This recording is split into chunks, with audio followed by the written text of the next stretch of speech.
welcome to our August Nelson City Council meeting. A special welcome to our Youth Councillor this month, Carla Trotter, and we share with you the normal challenge to make sure you find something on the agenda of which you can share a youth perspective. I'm going to ask Councillor Tim Skinner to begin our proceedings with a karakia timatanga. Thank you. I ask all to please stand.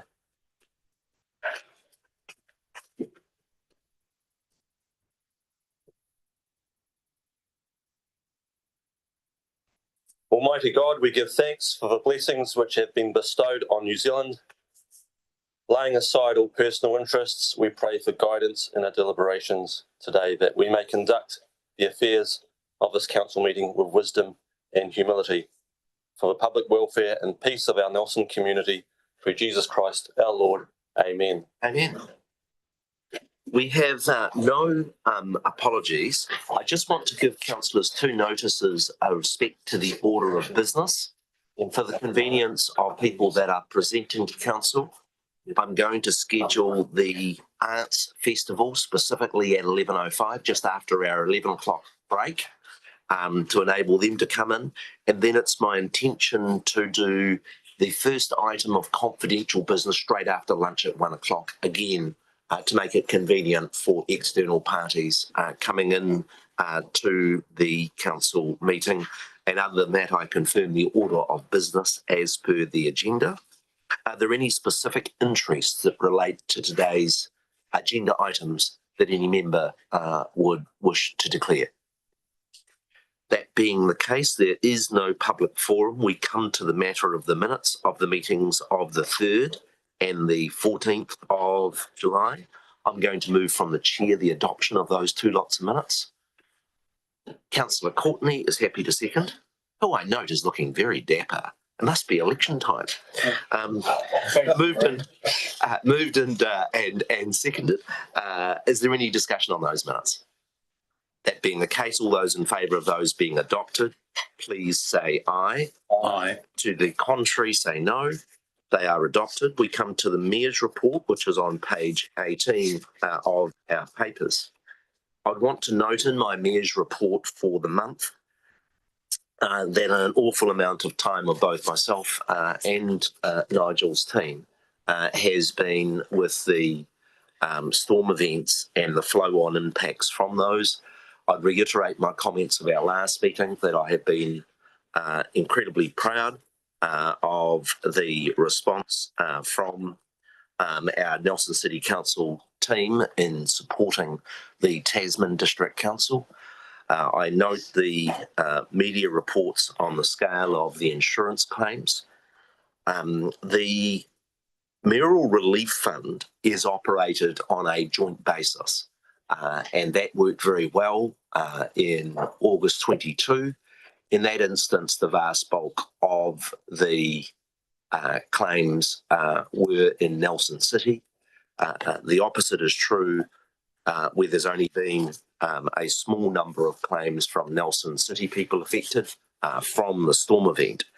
But it's a necessary process for us to adopt the terms of reference for that Mayoral Relief Fund, which is meeting regularly, and we are wanting to distribute those funds. The funds we have donated are of the order of about 350k, albeit the government has also provided through MPI an equivalent sized fund for the large number of people in the farming and horticultural sector that have been adversely affected. It will be my intention just to move through the items by subject of a chapter, so that if there's anybody that has any comment, is there any comments or questions that any colleagues have with respect to the state of emergency, the positive decision with respect to the weather radar and the Mayoral Relief Fund, including any questions about the criteria for the joint Mayoral Relief Fund between Nelson and Tasman? Councillor Sanson. Thanks, Rennick, through the chair. Sorry if I missed it, is it the? I understand that the August 22 weather event, we just had a Nelson Mayoral Relief Fund. No, it was joint as well. Was it? And, okay. And Stuart Bryant was a representative from the okay, that's great. So it's always this. It's always a joint one. Yeah, that makes sense. I just wanted to check that. Sure. Going forwards, it will be joint as well? The ease of administrator is the same person as the administrator. And the other thing that enables us to better coordinate it is that the government has also employed Jim Fraser as the coordinator for the government's MPI fund. And what that enables us to do is where you've got people that have got a damage to their home and damage to their farm, as you can consider the two applications alongside. A number of the applications that have come from Nelson people have actually been people that have been so emotionally traumatised by the events and living in places like the Motueka Valley that they've relocated into Nelson and are asking for support. And you said there was an administrator. Is it not administered by councils, by the councils? Jim Frater is a former civil defence employee of the two councils, and he has been contracted in to provide the administrative support. A lot of the work associated with the storm done by Alec, Nigel and team has been by existing staff. The reason we've contracted in for Jim Frater was that he's got the experience having done the funds previously. He's a former Tasman District Council employee, I understand. Councillor Stella. Thanks, Minik. Look, good news that this sort of recovery coordinated efforts are undergoing and the rain radar and, always looking for opportunities to improve our emergency response. Have there been discussions with TDC about mitigating the risks further back from the response? So, for example, the fact we are getting more frequent and intense rainfall events, what's the contribution, of land use practices and where we put infrastructure and so on, in light of the August 22 event, which was substantial damage. And I'm not sure that we've really looked at, the contributing factors and how, in addition to our emergency response, which is really important, we can make sure it's safer for people and infrastructure in subsequent events. Have there been discussions along those lines? So looking back from just kind of the ambulance at the bottom of the cliff.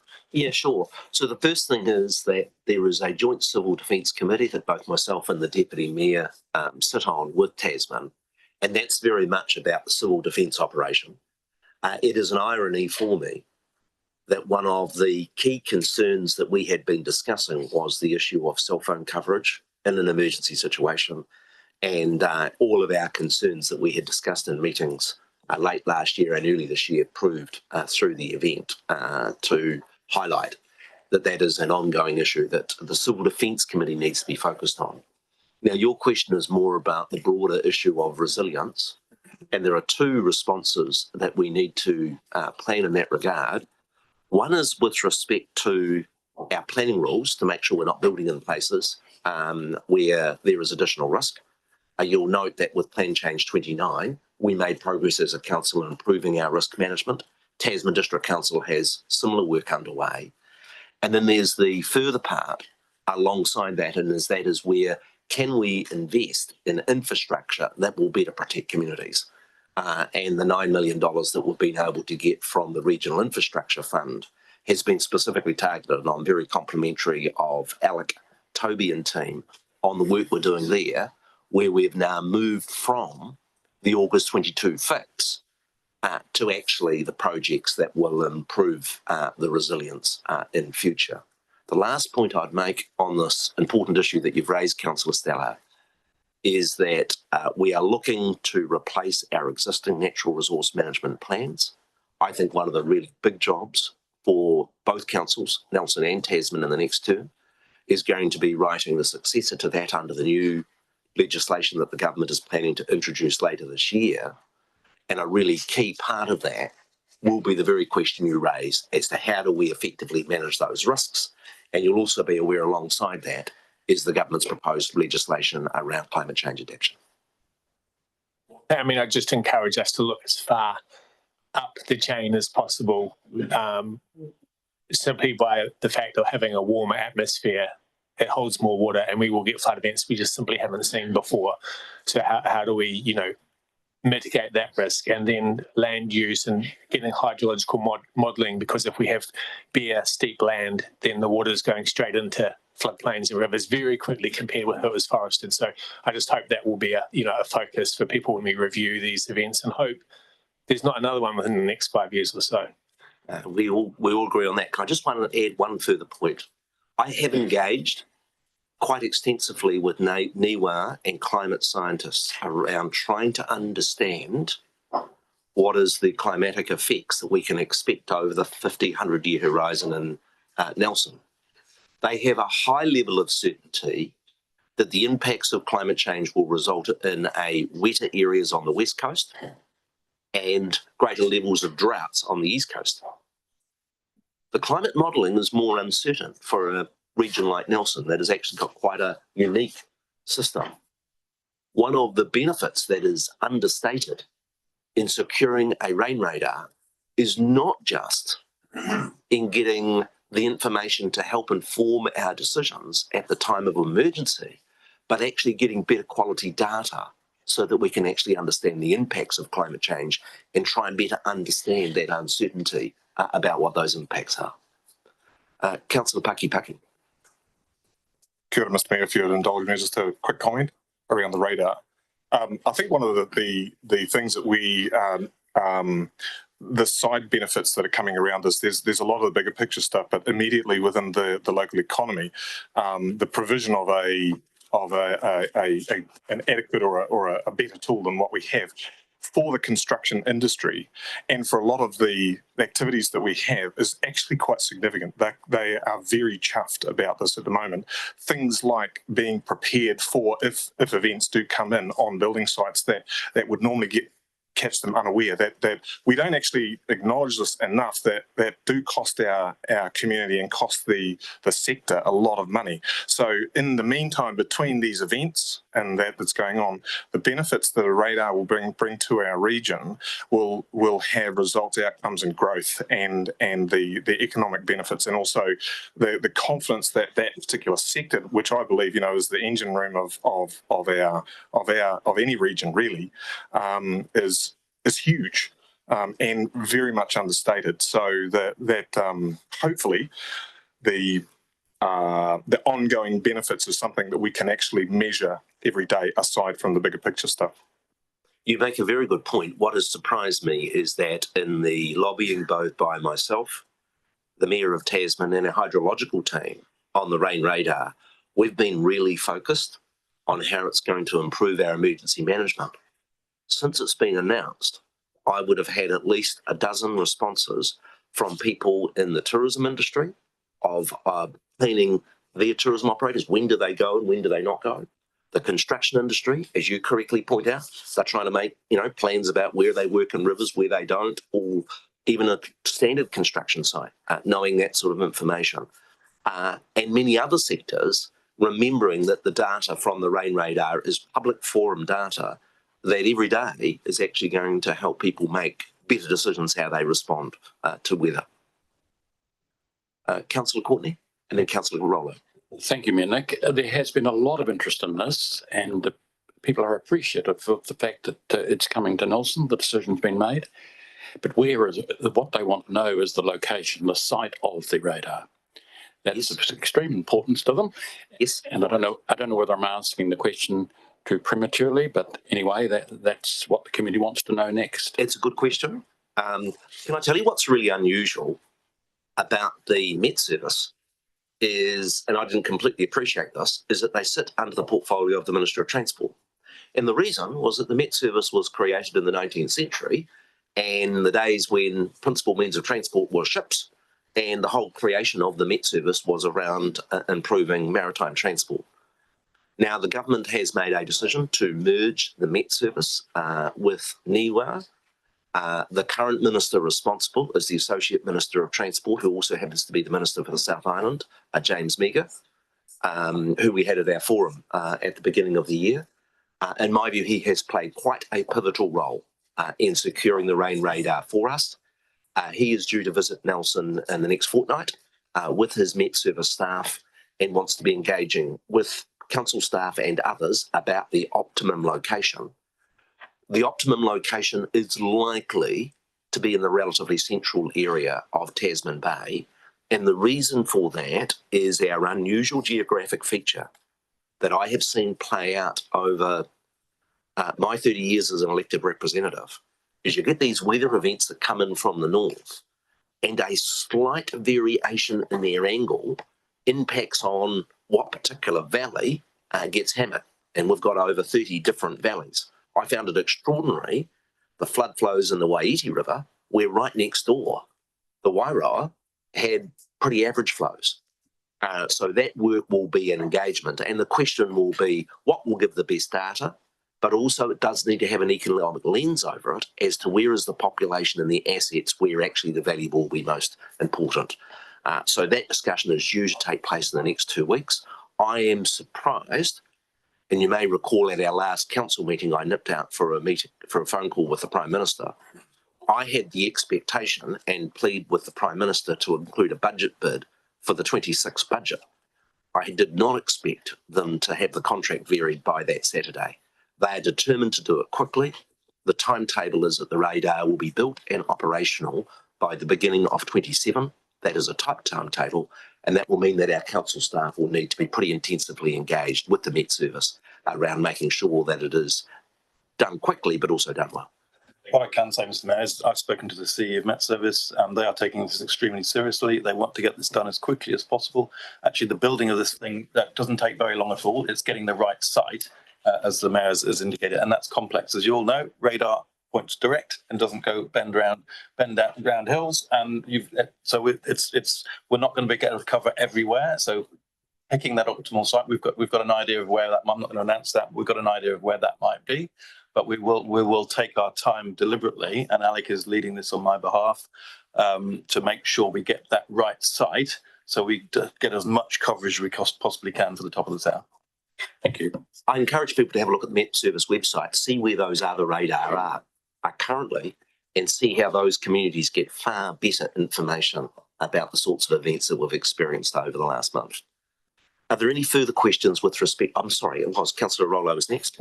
Thanks, Mayor. And I just want to come to item 8, I think it is, around the issues that we've had around Rocks Road. And I note there that you've made representations to NZTA and the Minister of Transport, and just wonder if you can elaborate on what those discussions have entailed with NZTA. I mean, I don't know if you want to comment from me, but they seem to have been very active in their communications around closing Rocks Road. I note the other day about 7 o'clock they closed it on a Sunday night at 7 o'clock for the Monday, and they seem very, very poor in their communication to the public around this, and just wonder if you can elaborate on what those discussions have been like with them.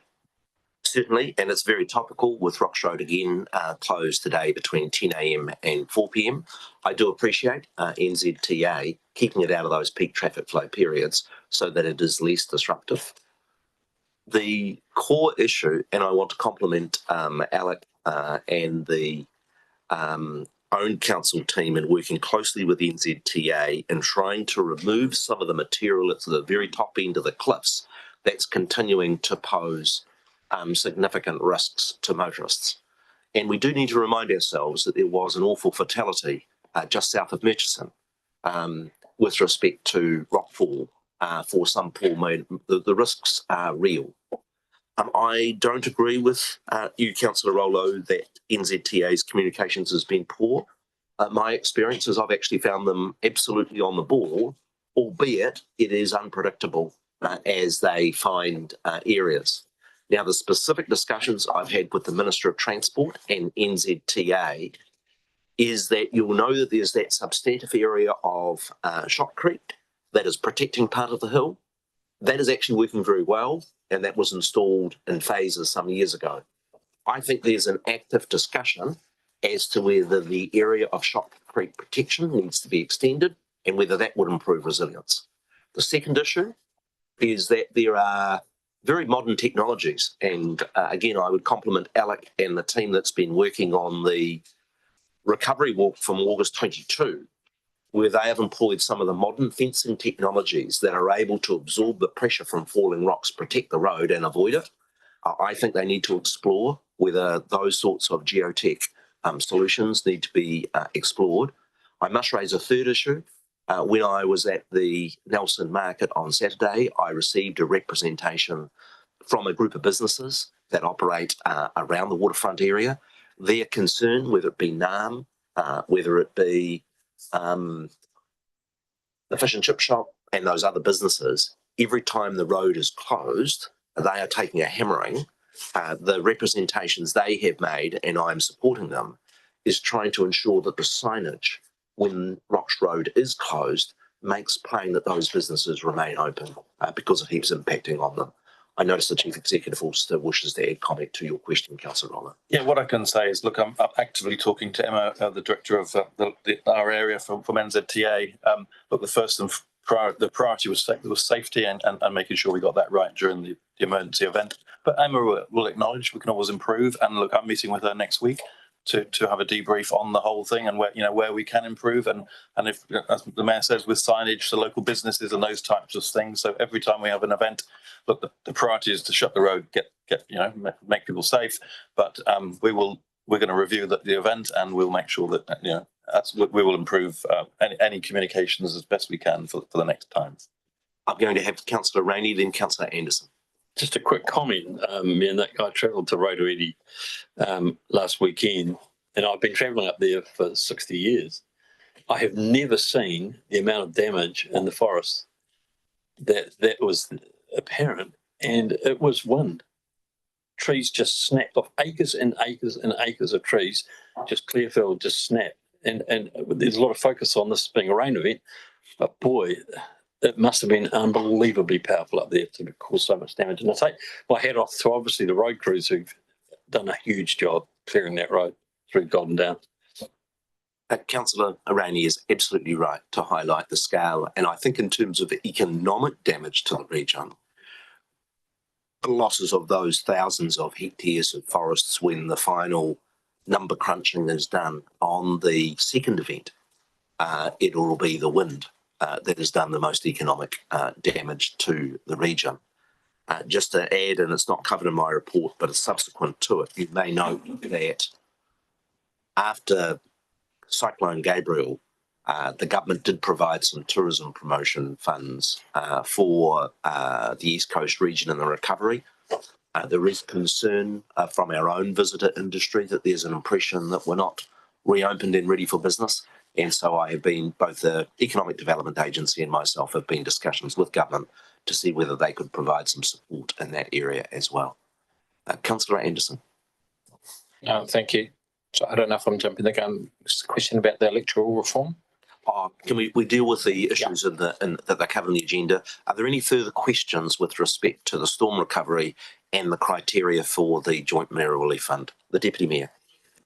Yeah, just specifically on the policy itself, whether it's worth adding in the classic delegations or minor amendments. So just note that there's a few numbers that are misreferencing themselves currently in the policy.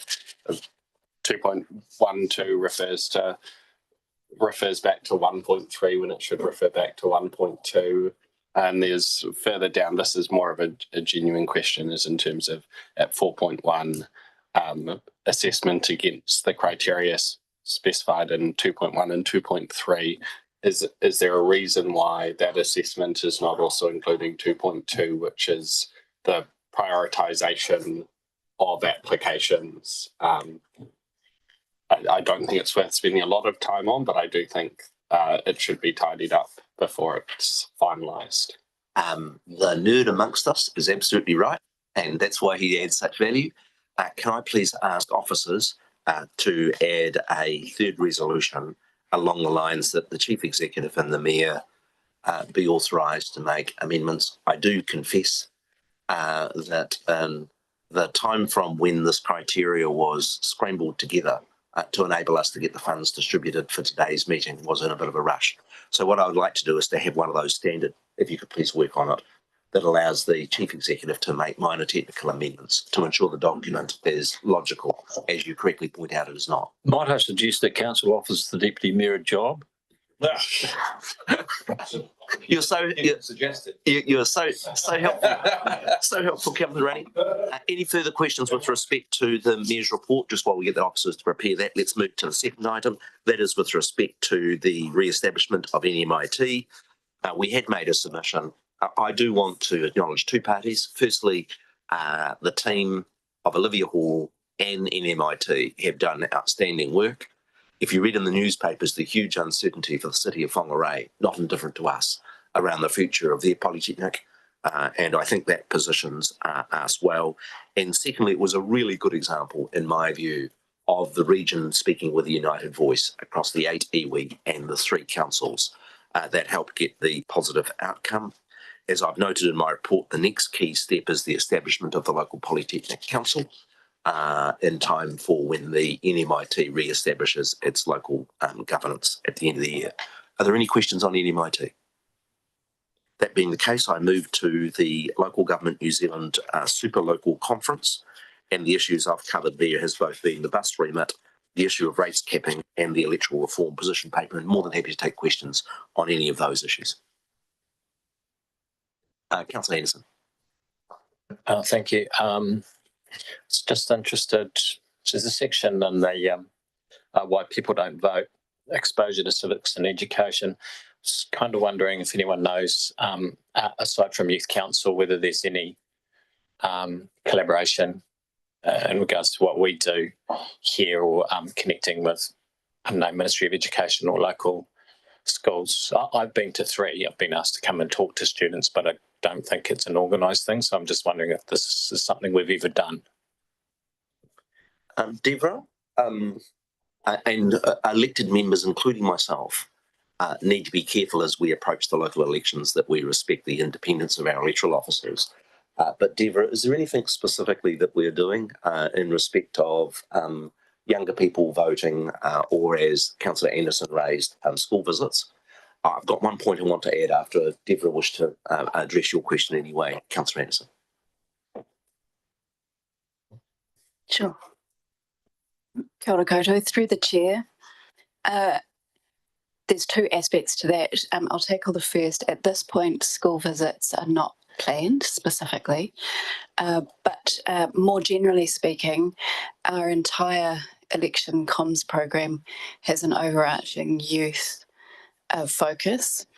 The research shows that where you target specific groups that tend to be underrepresented, they are often younger voters, non-Pākehā voters, and those that might have accessibility concerns or issues to navigate, that targeting them specifically actually is really effective across the board. So our comms planning and the education programs are focused quite specifically around younger voters, also non-Pākehā, and also with accessibility planning as well. Can I just add one further feature, Councillor Anderson, is that in the recommendations of the LGNZ Electoral Reform Group, we've made a recommendation that nationwide we have a local government week coordinated by councils, by the Department of Internal Affairs and LGNZ, and a key part of that, in our view, is engaging with schools and letting people know what local government does.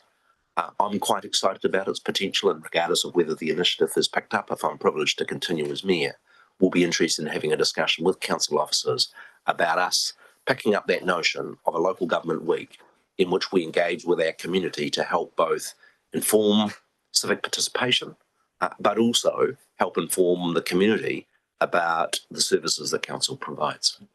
Yeah, thanks. Sorry, was it?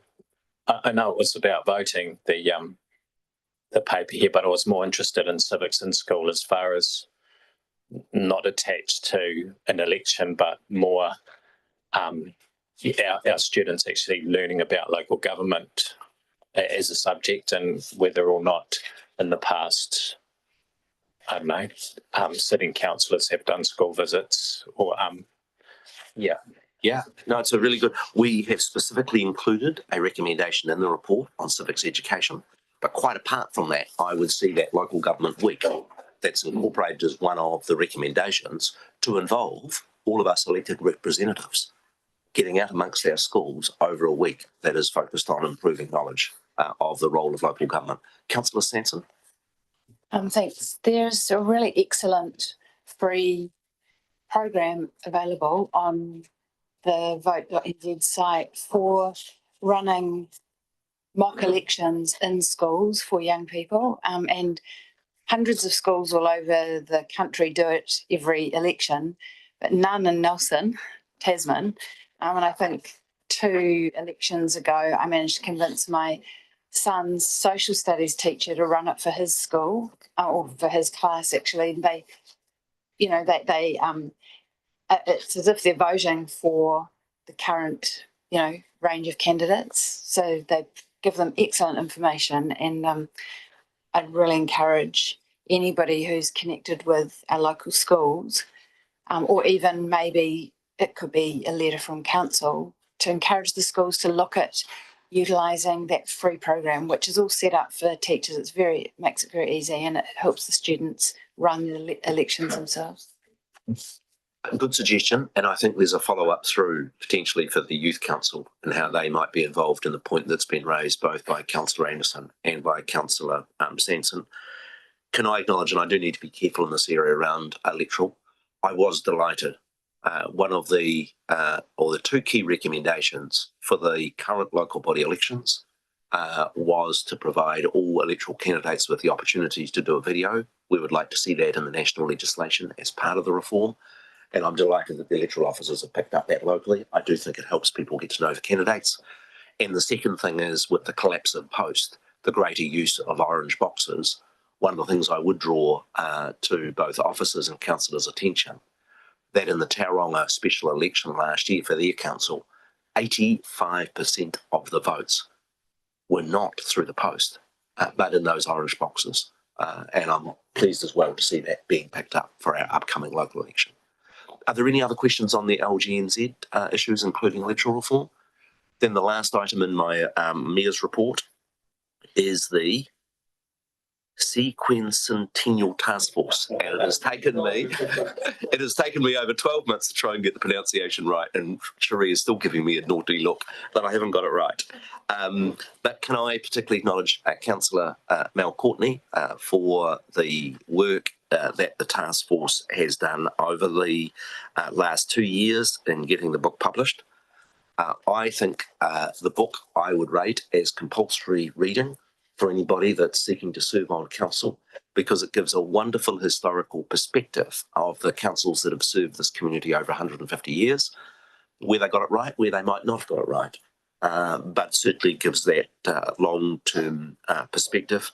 I have done a special call out to Serena Barron in the report. I thought she supported Mel's task force exceptionally well in getting the job done on time and on budget. I note that over 50 copies of the book have already been sold to members of the community through Blackmores. And then the last thing I would note is that as part of that 150 years, Cherie Savignon in the Mayor and Councillor's office took the initiative as a freebie, knowing how tight the Chief Executive is with money, to work with the local media in publishing regular weekly snippets of fascinating stories, of which, when I saw the debates about buying the horse for the council's work and those things, gave a wonderful flavour for our community of the history. Are there any questions relating to the 150th? Councillor Courtney. Thank you, Mayor Nick. I won't say too much more about the 150th sesquicentennial celebrations. I enjoyed that. Well done.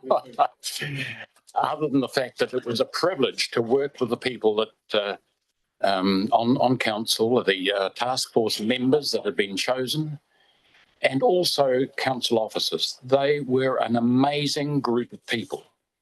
And it was quite inspirational, quite frankly, to work alongside them and see everyone that was involved, directly or even indirectly, get so much pleasure and enjoyment out of this project, planning and preparing for this publication.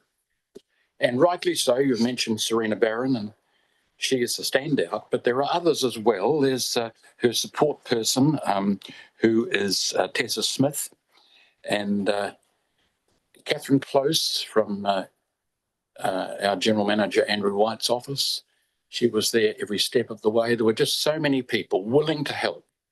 I can remember going to the entrance of Civic House a few weeks after I knew the book was being sort of, what will I say, proofed. And Karen Stade came rushing towards me, smiled from ear to ear, saying, I've read it. And I said, what did you think? Well, I thought it was great. And I said, well, any alteration? No, she said, just a couple of three or four suggestions of tweaks, but that was the lot. No, I loved every minute of it. And that was the whole atmosphere through this whole project, man, Nick. It really was a team effort and such enthusiasm and dedication to getting it right. So I'm so grateful, as you are, I know, and councillors around the table will be too. Thanks, Councillor Courtney. On the basis of that energy and enthusiasm, would you be prepared to move the 3 resolutions associated with the Mayor's report? Thank you, Mayor Courtney. Councillor Paki is happy to second. Are there any further questions or comment relating to the Mayor's report? That being the case, I shall put it. All those in favour, please say aye. Contrary, say no. We come to the next item, which is local water done well, and invite Phil and Alec to the table to give their report.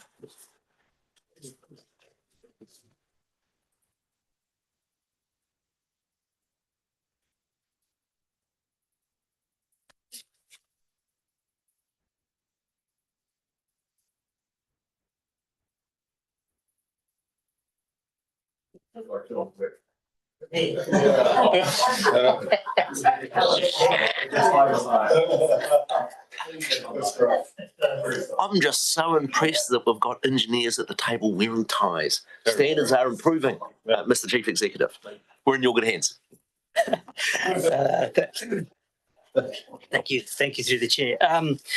So the report in front of you today is a requirement for local water done well. As you recall, we've done quite a bit of work over the last several years in terms of bringing reports to this council in determining a preferred option, going out for consultation, considering that, and council signing off on that aspect.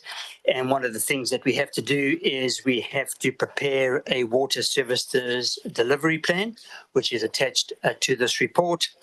And then council has to resolve that. And following that, it'll be signed by the chief executive and then sent off to the secretary for local government for acceptance. So the report attached to this is quite an extensive report, which has been coordinated by Phil and a number of people across council, including finance and within the asset management group. It has been a big piece of work, and it is presented in front of you today to sign off so that we can submit that. And the timing has worked out very well in terms of us making sure we achieve the September deadline. So there are no changes to the report, and I'll leave it there, and we'll be happy to take any questions. Okay, questions from colleagues on the water services delivery plan. Firstly, Councillor Skinner. Comment, but advice, could you rename a document water already done well? I think it'd be more apt when you send it to the minister, or how water can be done well for everyone else. I'll send you a media release for you. Anyone going to second it? No.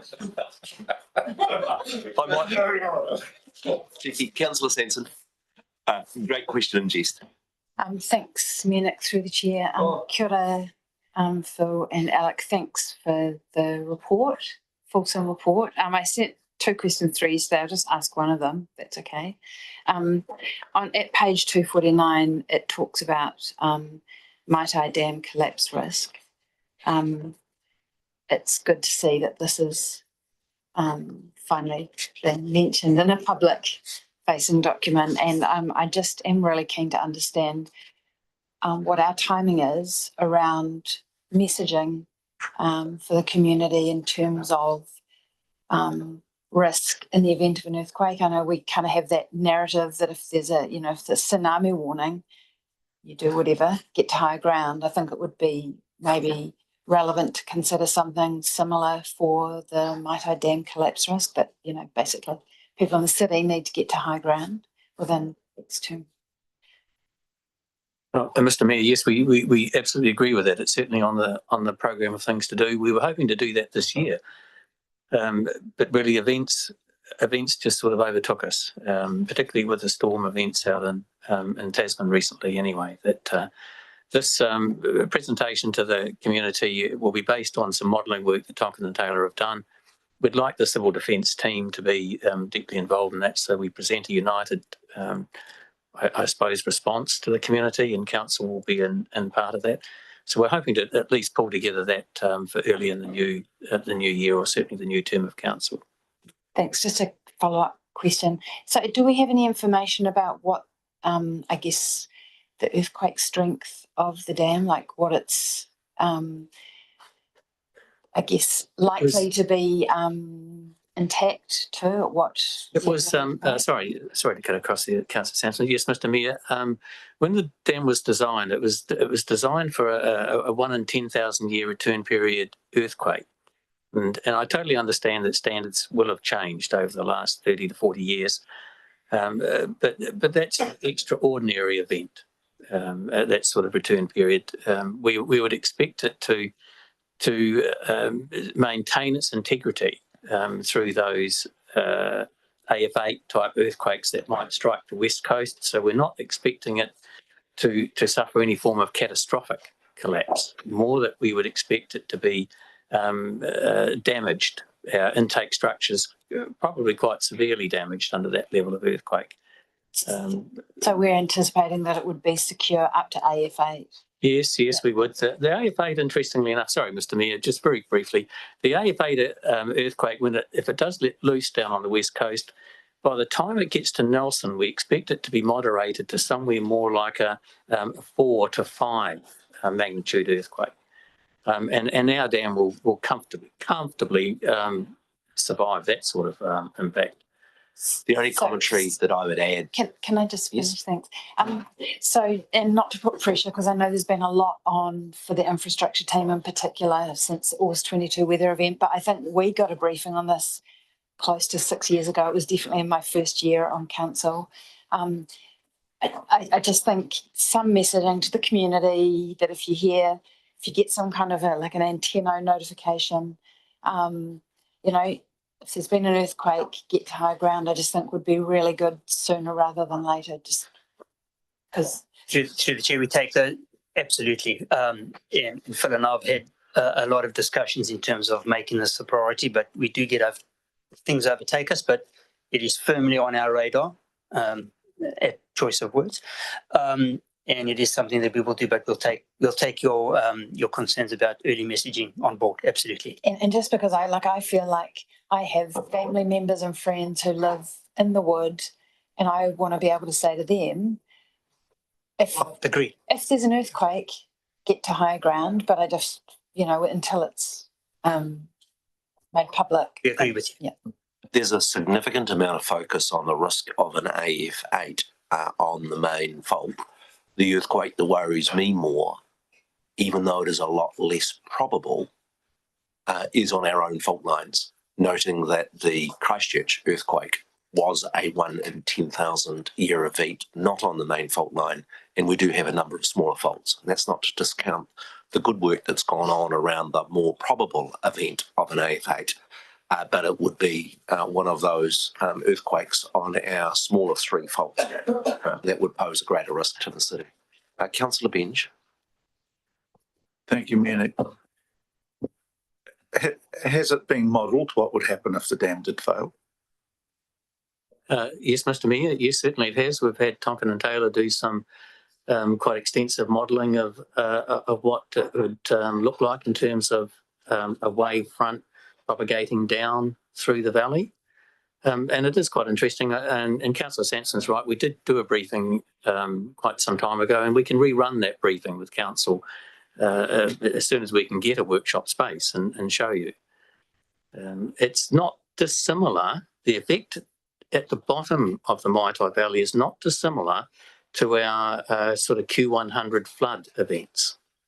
The valley, interestingly enough, is shaped and reasonably heavily wooded, and it moderates even a catastrophic failure of the dam, so that it doesn't just come barreling down like some of those ones we saw on TV the other night.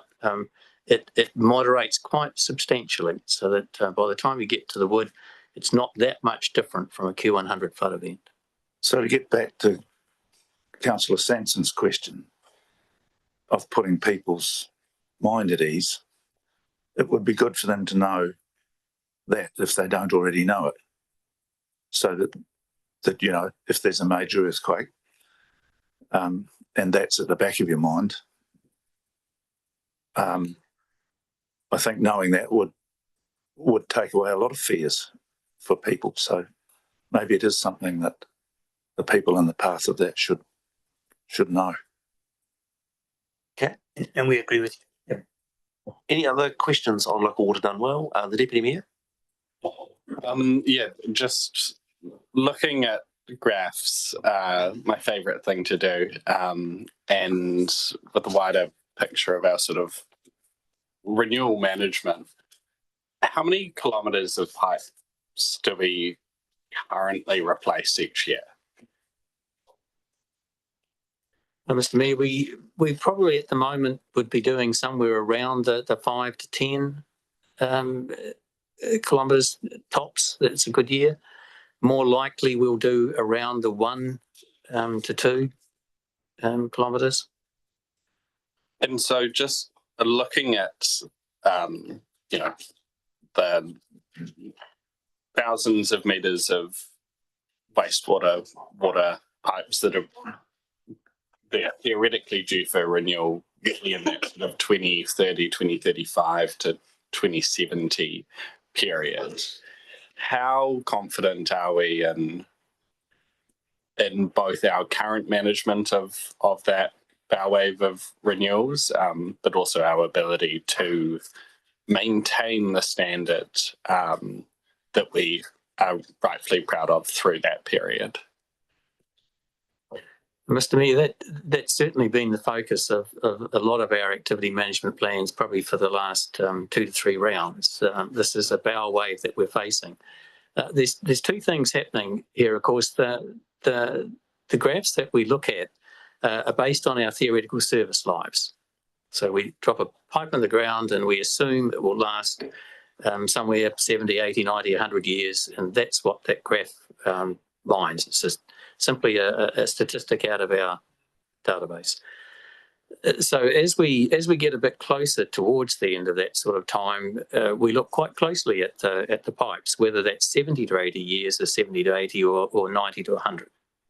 So we are pushing things about to where we think that the service life will go.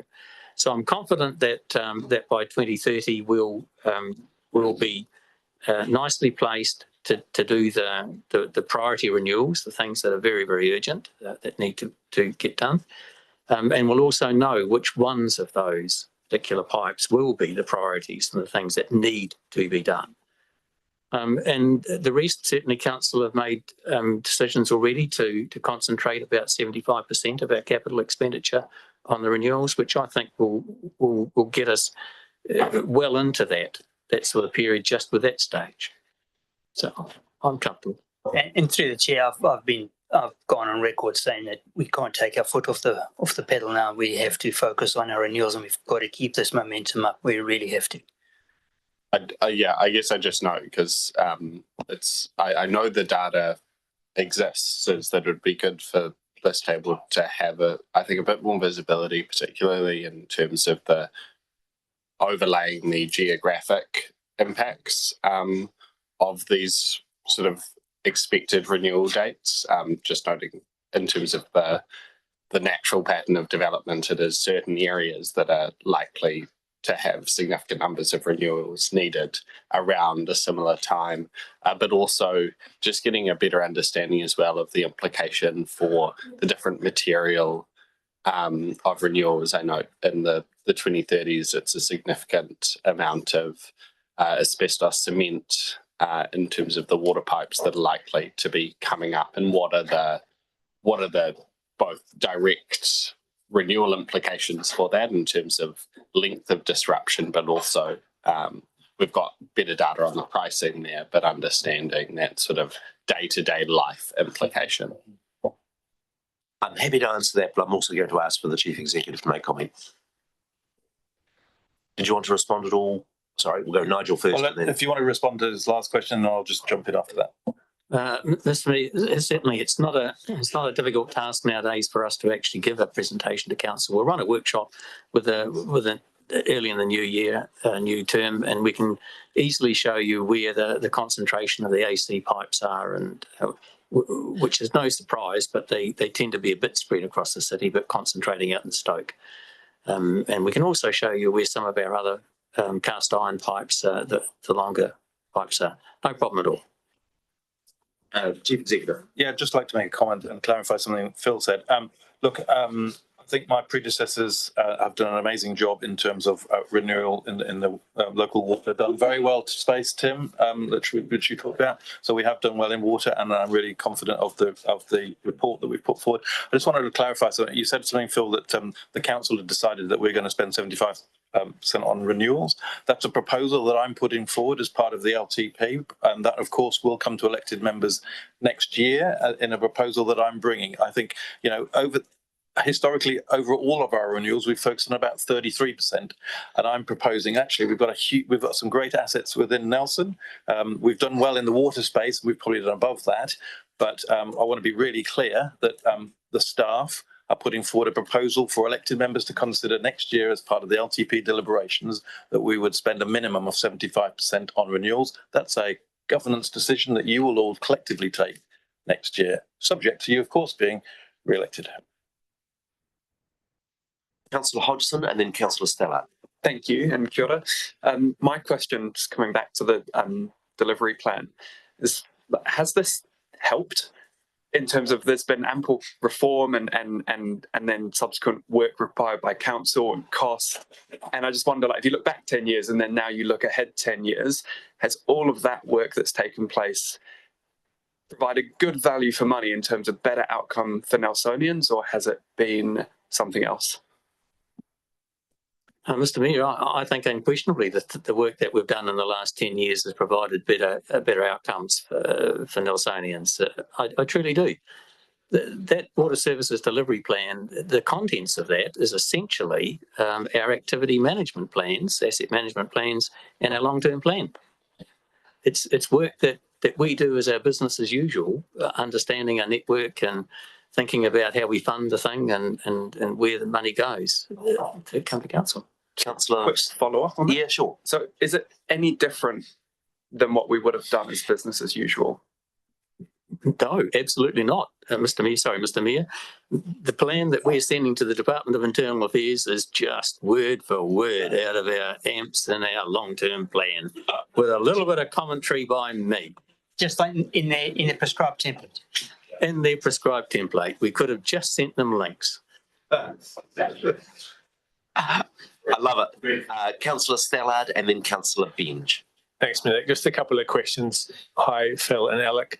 Could you give us a brief update on what our neighbours are intending, neighbouring councils, and then also related to that, any updates on the government's thinking? Are they actually wanting councils to combine? When we send this plan in, what's the likelihood that they'll say, think again and talk to your neighbours?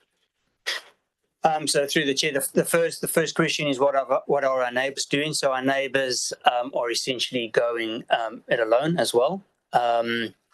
Include us actually continuing the discussions with them, and we will continue to do that. We have an engineering services agreement with TDC. We will continue to discuss that with them, and we will always be in consultation. In terms of government's plans as to next steps, well, that's only a question for the government. But what I can say is that Phil and the team have been working very, very closely with the DIA in terms of sharing drafts and comments. So we are expecting that once we submit this, that this will meet all the obligations, and it will be a very, very sound plan in terms of what DIA are expecting.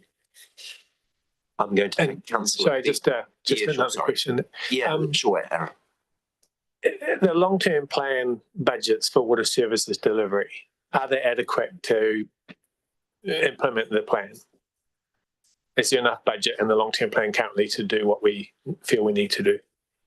Mr. Mayor, the water service delivery plan, interestingly enough, the DIA gave us some of the basic financial information to fill into the template, which they offered as a service to councils, and they simply mined our long-term plan. So what you see in the water services delivery plan is the financial budgets out of our long-term plan. So that particular plan we're providing is simply a snapshot in time to the Department of Internal Affairs of what Nelson City Council is, what our planning is for the future, and our belief that it leads to a sustainable service delivery network. What I would say, add to that, is that our auditors commended us on our water delivery plan and our future planning. Also, I talked to Paul Barker regularly at DIA, and he's well aware that we've got a really good, solid plan, which is fiscally sensible.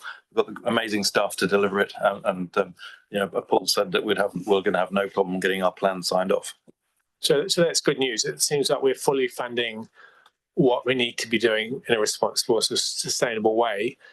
The implications of that, I know we're just talking about water services delivery and other infrastructure here, is that if we want to cap capital spend 75% of that renewals, and a lot of this plan is renewals, then the 75% doesn't exactly deliver more renewals. It just further limits our capital spend in other areas. Is that the case? No, it's not. So look, the planning, we're not capping capital spend. We're capping the thinking around planning, and this is going to be this is probably not a debate for today. This is a debate for next year probably. But I'm more than happy to sort of talk about the way the staff work. Is they think about the things that we might do, and the initial plan was just blowing out our ability as a council either to afford or to deliver. And what I've said to the organisation is I'd like to look at what have we traditionally spent over the last 10 years in terms of capital spend, and what can we deliver as an organisation. And rather than coming up with a plan that is just totally undeliverable, so we try and we give an impression that we're going to deliver way more than we possibly can. We're going to deliver a plan that's within an affordability limit and within an ability for this organisation to deliver. So it's not restricting anything. It's just being a much more focused, and indeed our activity management plans will be very clear when you receive them next year as elected members, for those that are elected, on what are our priorities, what are we going to deliver over the LTP, and importantly, what are we not going to deliver over the LTP, and what, so it will be, there'll be much more clarity in terms of what the LTP looks like. Yeah, sorry, just in this response to that, I mean, thanks for the explanation. I just think for elected members, it's good to bear in mind that if we do consider that 75% of capital spend should be on renewals, it's not necessarily a case that we're going to solve a renewals problem, which for water at least is already fine for the long-term plan. It'll just mean we reduce the capital spend, and if that's the intention, because we're over committing at the moment in terms of what we can deliver, fine. But we should bear in mind that the problem is we're over committing on our capital spend, not that we're under delivering on renewals, arguably. I commend the WSP report around asset management, and in fact, it feels like something I've been thinking about this, and the staff have been thinking about this for over a year. But a couple of months ago, the WSP came out with a report around asset management across New Zealand, and that councils, government do not focus enough on renewals. That we keep wanting to do more and more and more stuff, and we've got assets that we just allow to be degraded. I think we as a council sometimes have been, have not always, we want to do the new shiny things, but actually it's really, really important. So what I'm proposing, and of course it's elected members can just decide to throw this out or not, is that we focus on renewals of all our existing assets, make sure we maintain them to a good standard so that they are, really good assets to use, and keep doing that. And that of course leaves 25% for other things. But that's the proposal that I'm bringing forward, and that's a proposal that seems to be gaining momentum across New Zealand around making sure we look after our assets first before we think about building other things. That's a debate for a future time, and it's a good sign that we're flagging it because we're so confident about the current plan and very much what will occur in the 27-37 long-term plan councils develop. Now, I've got questions from Councillor Benge, then Councillor Anderson, and then Councillor Pakipaki. The floor is Councillor Benge. Thank you, Mayor Nick. I'm not sure that I want to answer this question, but I'd like to know the answer. You mentioned the ageing AC pipes in Stoke. What are they made of? Mr. Mayor, the biggest risk is our asbestos cement pipes. There was a run of it that came into the country just after the Second World War in the late 40s and the very early 50s. And it really hasn't, it just hasn't stood the test of time as well as you might like. Although it's getting close to 100 years old, I accept that, but it's had a history of failure, softening, degrading, and failing ahead of the time that we would expect these pipes to go. There's about 10 kilometres left in the city, which is small stuff. And what's the function of the pipe? It's a pressure water main. Okay, thank you. Councillor Anderson. Thank you, Mayor. A little bit similar to Councillor Stella around, in the future, if we are told to or decide to amalgamate, and I've read that that's down as a risk. Just looking at the Nelson City Council Infrastructure Services table, so I'm assuming TDC have a similar table, and I'm just wondering whether there is room to share services or resources. I understand governance at the moment, no, but I'm just wondering why, you've got asset management and operations and maintenance, whether there's space to, I don't know, save money or share services, or, and I'm sure you've looked at this and there's a reason. I was just wondering why. So it looks like we do collaborate a bit, but it's just in the sewage treatment. Mr. Mayor, we do. I mean, we collaborate with TDC in quite a range of areas across the city. In the water and the wastewater activity, we do have strong interactions with TDC through the NRSPU, through the Joint Committee. We have less well-defined interactions with the water supply and the stormwater. Some of that's just geographical. The stormwater systems tend to run by catchments, and we don't share much in the way of catchments, with the exception perhaps of Saxon Creek. The water supply activities, because of the nature of our network, we have run from dams and a single source treatment plant, and TDC are a wee distance away from us for us to be supplying a lot of water to them, and their systems are based on subsurface bores through treatment plants, and just the volumes that they can pull out and shift are also reasonably restrictive, and there's not a lot of opportunity for us to cross too much. TDC do supply some water to us, of course, down in Champion Road, and we'd anticipate in an emergency that we need to have better links between us, and there's some money in the LTP. Councillors have probably noticed for us to have an NCC TDC link, but how much further we go than that sort of level is very much for the mayor and councillors to decide. It's, I guess, from a staff point of view, we've gone about as far as we sensibly can on a technical level. Press on Councillor Anderson's question, and would it be fair for me to assume that the issues that Tasman District Council faces about their water network are significantly more challenging than ours, simply because they have a large number of smaller rural communities? Is that a fair comment? That's a very fair comment. Councillor Pakipaki. Thank you, Mr. Mayor. I think I should retract the statement about John Wick, Officer Levertis. I think James Bond is probably more appropriate, considering you've got Q sitting next to you. Anyway, sorry, distractions. Right, I was just interested in reading through the report, and I saw this a wee while ago. This is with regard to unaccounted water. It's at the moment, I mean, it's for the last 10 years we've had really no massive change in terms of that unaccounted water. There's obviously, we've got water goblins in the system. That's one quarter of all of our water that we inject into the system. For every 4 litres, 1 litre is gobbled by the water goblins. I can accept that the system itself is degrading, and so there'll be a balance in between the degradation of the system itself and the improvements that are made over time, and that maybe account for some of the balancing of those numbers where it's not really showing through. The technology changes that we've had with the advent of PE pipes has improved a lot, and also the resilience, I guess, as well, in terms of its being affected by movements and the like. So the reason why I just wanted to bring it up is because at the moment, I mean, our water seems to be the problem the water falls from the sky. We've got an abundance of it. But I do recall in Nelson, we had times where we didn't have that reserve of water, and we had very long periods where we didn't get the rain.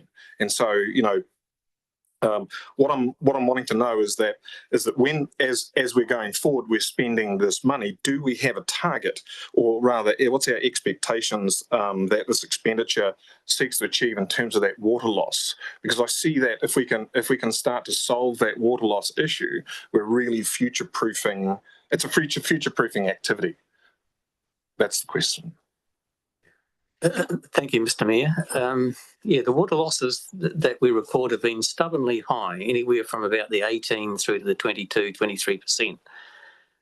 One of the big difficulties with that particular measure and what we're trying to achieve there is that it's based purely on the recorded volumes that go through our water meters into our residential properties and our commercial properties. There's about 20,000 of those meters, and we compare that with the water that comes out of our water treatment plant, the meters up through there, and there's 1, 2, 3 meters through there. So we're taking 20,000 individual records on one part, comparing it just with the 3 meters up through there. So if the meters at our water treatment plant, and we did do an assessment a couple of years ago, and one of those meters was reading about 9% out.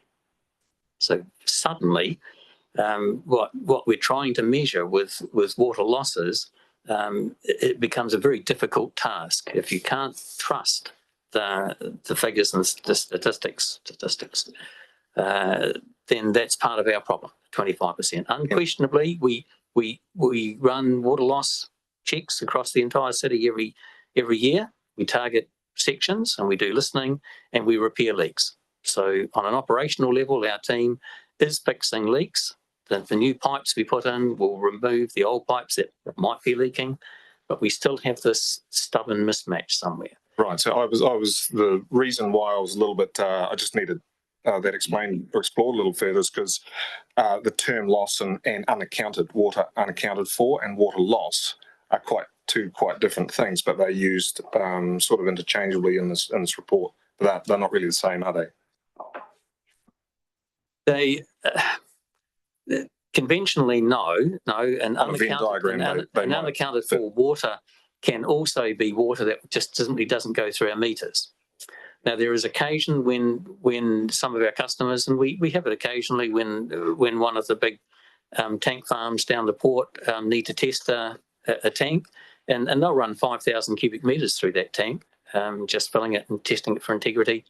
And that's 5,000 cubic metres that doesn't go through a meter anywhere. We just open a hydrant. Every time you open a hydrant to flush pipes or to test the fire service, it doesn't go through a meter. It's not recorded. So there's a lot of those things which we call unaccounted for water, as opposed to the losses. And the losses hard to sort. Yeah, I wanted that clarified because specifically there is a suggestion there that the entire water system has a leaky problem, but that's not necessarily the case. Yeah, that's correct. It's not necessarily the case. And what we're trying to do, just to add on to what Phil was saying, we test our system regularly. We also put in district zone meters, so we try and narrow it down so we can have checks and balances with various meters within the system, so we can add and subtract and see how we're going. As you will also be aware, we've limited to where our contractors and developers can actually take water, so that is now metered. There's 2 locations, and that is very strictly controlled, and that's something that's been initiated by Te Mata Arawai. So no longer will developers and contractors just be allowed to go to any fire hydrant and draw out water. So we're trying to control that. So there's all these little things that we are doing. But you're right. Loss of water and unaccounted water are not the same. Okay. I'm assuming that concludes the questions. Thank Alec and Phil for the work that's gone on. I'd re-emphasise the point that's been made by the Chief Executive. This is a big deal. So what I'm going to do, given that we're past our 10 o'clock, is just to take a quick 5-minute coffee break, and then we'll come back and deal with the resolutions related to the local water plan. Over morning tea, I would note that the Deputy Mayor retiring aged as he is, celebrates his 25th birthday tomorrow. And so as such an elderly man, we're going to have some birthday cake over morning tea that we invite everybody in the chamber to enjoy with. And it also is a little bit of a marking of this will be Nikki McDonald's very last council meeting, with her concluding 18 years of service. 18 years of service to a council. I know she's going to miss these council meetings so much. I was tempted to pass a special resolution, Nikki, to give you the right, just so that you could cope with the transition, to be able to come back to our council meetings in the future and be welcome. But we felt that formality wasn't required. But genuinely, we want to acknowledge Nikki's years of service to council in a public format and say that you have been an outstanding officer and services for this community. If we had keys for the city, we would give them to you. Rather, would like to say is that we're very proud that you're taking a senior role within the New Zealand Public Service. In that area of aged, we're one of the communities that has major challenges over our ageing population. And we consider it a compliment that one of our very senior officers is going to be leading that work in Wellington. And we hope that you still might have a soft eye for this little corner of New Zealand as you serve that work within the public service. So happy birthday to the Deputy Mayor, and a huge thank you to Nikki McDonald.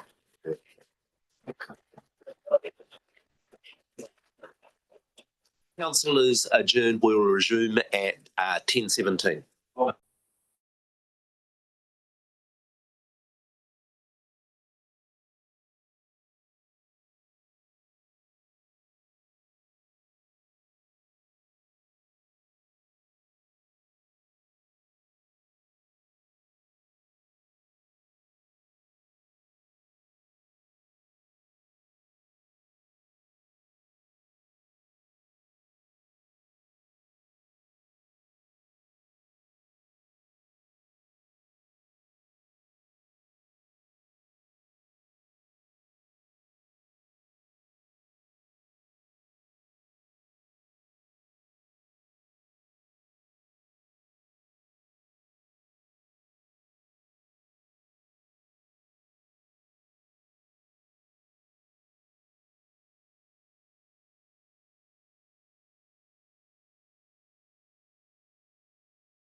Going to move from the chair the adoption of the Water Services Delivery Plan as well as the other two resolutions in relation to it.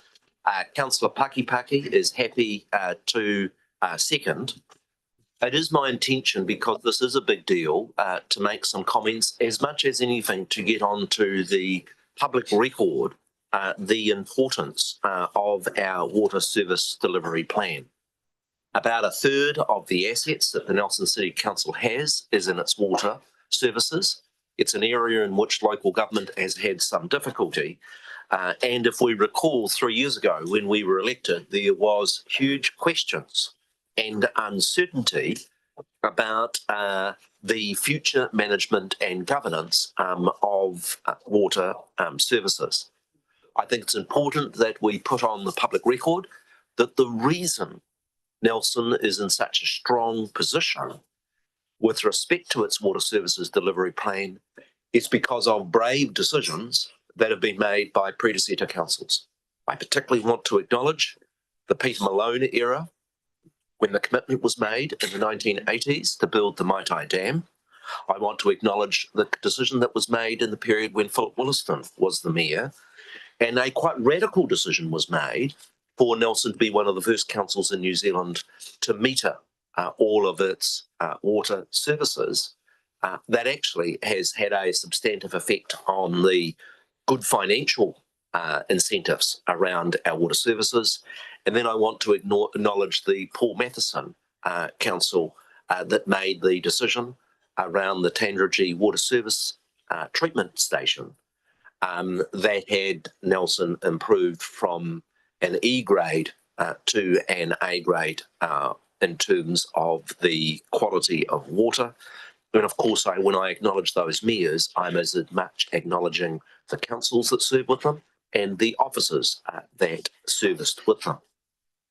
I've been watching and very engaged nationally as councils around New Zealand have grappled with their water services.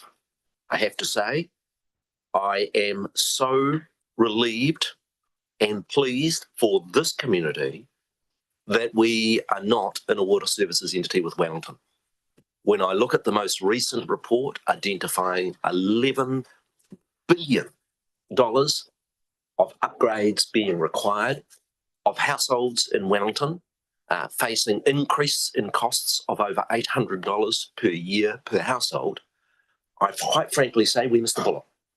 And I appreciate the support that has been around the council table to avoid us getting stitched up in meeting the costs of other communities that have not taken some of the renewal and infrastructure decisions for their water services. I do want to signal that I remain concerned that we have a double up in the compliance around water services. I understand why that has happened, because councils like Wellington have got them in so much trouble. Governments of both political persuasions have said that they need to increase the regulatory oversight, but I believe Nelson and our community is paying too much in the levies, and that there is duplication in the role that the Auditor General has, in the role that the water regulator, Te Mata Atawhai, has, and as well as the role of the Commerce Commission. And I would challenge going forward that there be some simplification of that regulatory environment that I think is over the top. I do want to signal that while this local services water plan provides for us to continue to manage in-house our wastewater, our drinking water, and our stormwater system, I could, in future, be persuaded to move to a CCO model. It would be absolutely logical for us to have a CCO incorporating Nelson and Tasman's water services, and I can see good logic for that structure sometime in future. But I repeat the comments that I've made as these issues have been debated over the last 2 or 3 years, that I can only see the potential for a joint CCO managing water services between Nelson and Tasman in the event that it is part of a full merger of the Nelson and Tasman councils. And the reason for that is that there is a substantive financial gains for the community of Tasman from such a merger. without addressing the issues where Nelson is providing services, whether it be things such as Art Gallery, Centre for Musical Arts, whether it be Trafalgar Park, that actually service the region, and that you can't have sharing on some things where the benefits flow one way and not sharing on them all. I want to conclude by acknowledging the work of our officers over what has been quite an intensive process as we have engaged with the government about our local water services plan, but have confidence that in the plan that we have submitted to government can provide certainty for the people of Nelson that their wastewater, their drinking water and our stormwater systems are well managed and we have a plan for their future. Are there any other comments that anybody wishes to make?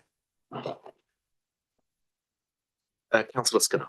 Thank you. I'll just echo that local water already done well in Nelson, but I'd just like to add to your comments there, Nick, in regards to you thanking the previous mayors and what they've done in that resilience. I think I'd also like to mention and not forget the Michio mayoralty era, when he quite rightly put a resilience to duplication pipeline from the Tangi through.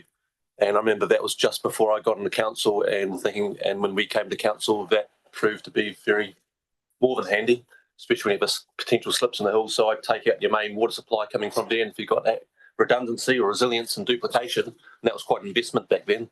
So I think Mayor Michio and his colleagues on making that decision.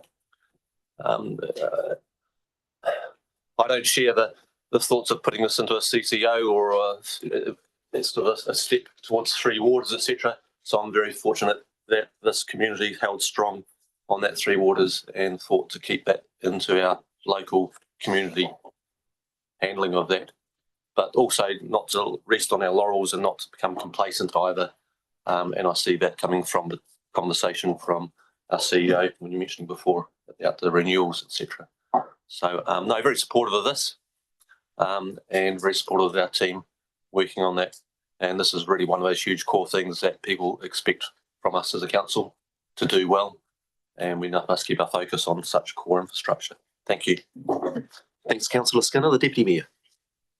Thanks, Nick. And yeah, just a quick comment from me, which is really around the critical importance of a close governance eye over this area. I'd echo the comments of around the contribution of previous councils, and that wasn't an accidentally good outcome. It was a very deliberately great result for this community, and that remains the case if we want to pass down great infrastructure in a well-functioning city to future generations, is that we need to be very proactive in our governance of this space, understanding how we are going to navigate a 30 to 40 year period of quite significant renewals resulting from the significant growth of our urban area in the 50s, 60s and 70s.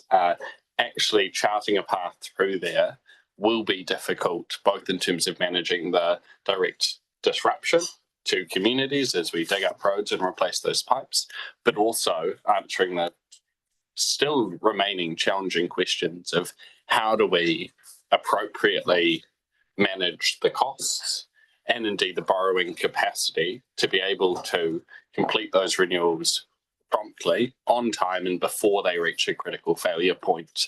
And so as much as we can say, but we've done a good job and we're in a strong position now, the conversation needs to remain really proactive and going, can we, in our current form, sustain this into the long term, particularly if we see further weather events impacting our overall borrowing capacity, when we see further weather events damaging that existing infrastructure. You take an event, as was discussed in relation to the Maitai Dam, but is perhaps more relevant to those underground pipes and services like an earthquake, is that suddenly that bow wave can become a tidal wave when we have an event like that. And we need to make sure that we're not just managing for the best case scenario and renewing at that rate, but that we've actually got capacity for when things go wrong to still maintain this high level of service.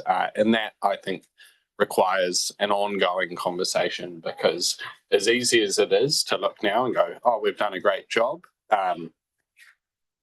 the financial challenges and the rate of cost inflation present in the infrastructure space over the last 5 years has been incredibly significant, and ensuring that our community can afford to maintain and upgrade this infrastructure is critical, because we can't afford to not do it. And so I just challenge that we still need to be really engaged in what is the best way for these services into the future, and how can we best prioritise our community's interests by having a free and frank discussion of the realities of the significant level of capital expenditure that will be required over the next 50 to 100 years. Thanks, Deputy Mayor. Councillor Hodgson. Thank you, and just echo everything that's been shared. I think I just want to add, maybe put the spotlight a little bit on my frustration, just between this item and also the previous item on NMIT, the implications of the kind of policy back and forth that happens at times in central government, and the considerable time and cost that it incurs on our local community. And I know that they don't, our central government friends are not always watching our council meetings or listening to what we're saying, but I do hope that at some point they'll get the message that it doesn't just impact their books, and it's not just a contest of their values, but it does flow right down into cost and time and waste within local government. Thanks, Councillor Hodgson. Any other comments? Councillor Stella. Thanks, Mayor. And just following on from the Deputy Mayor encouraging us to keep an eye on the future, which we should be doing, because even beyond 10 years is a wee bit of an unknown, although we do have 30-year infrastructure plans, but we do know reasonably well about the long-term plan. And over the long-term plan, the next 10 years, we are investing $483 million on water services assets. Rates is paying for a lot of that, debt is paying for some of it. So our water services debt is increasing from 98 million at the moment to 240 million 10 years from now. So, when people say, why is the debt increasing? We have some concrete answers to that, and we do have choices. For example, the rapid increase in delivery costs for infrastructure for the last 5 years meant that the value of the assets went up, which meant that the depreciation costs went up, and we've chosen to spread those depreciation costs over 10 years. Otherwise, there would have been a 9% rates increase in one go in the year 24-25. So these are the challenges that the Deputy Mayor rightly highlights in the long-term future. They're with us already, and we just need to keep having that conversation about how we handle debt versus rates versus service delivery. Councillor Stella, are there any further comments? That being the case, as the mover, I don't intend to exercise a right of reply other than to acknowledge the thoughtful comments from all colleagues that made good points. I'd like to put resolutions 1 to 3 that have been moved by myself and seconded by Councillor Pakipaki. All those in favour, please say aye. Aye. To the contrary, say no. That is carried. We come to item 6.3, which is the development of the Nelson Waterfront Master Plan, and invite Mandy Bishop and Gareth Power Gordon, our advisors.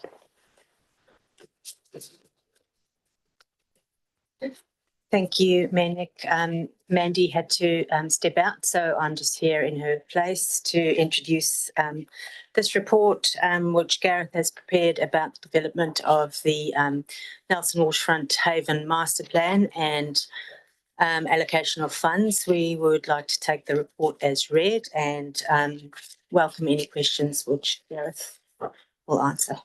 Thanks. Any questions from colleagues with respect to the work of the Waterfront Task Force? This report was and I acknowledge Mel Courtney's work as the chair of the Waterfront Task Force, and also we had a workshop to further discuss this piece of work.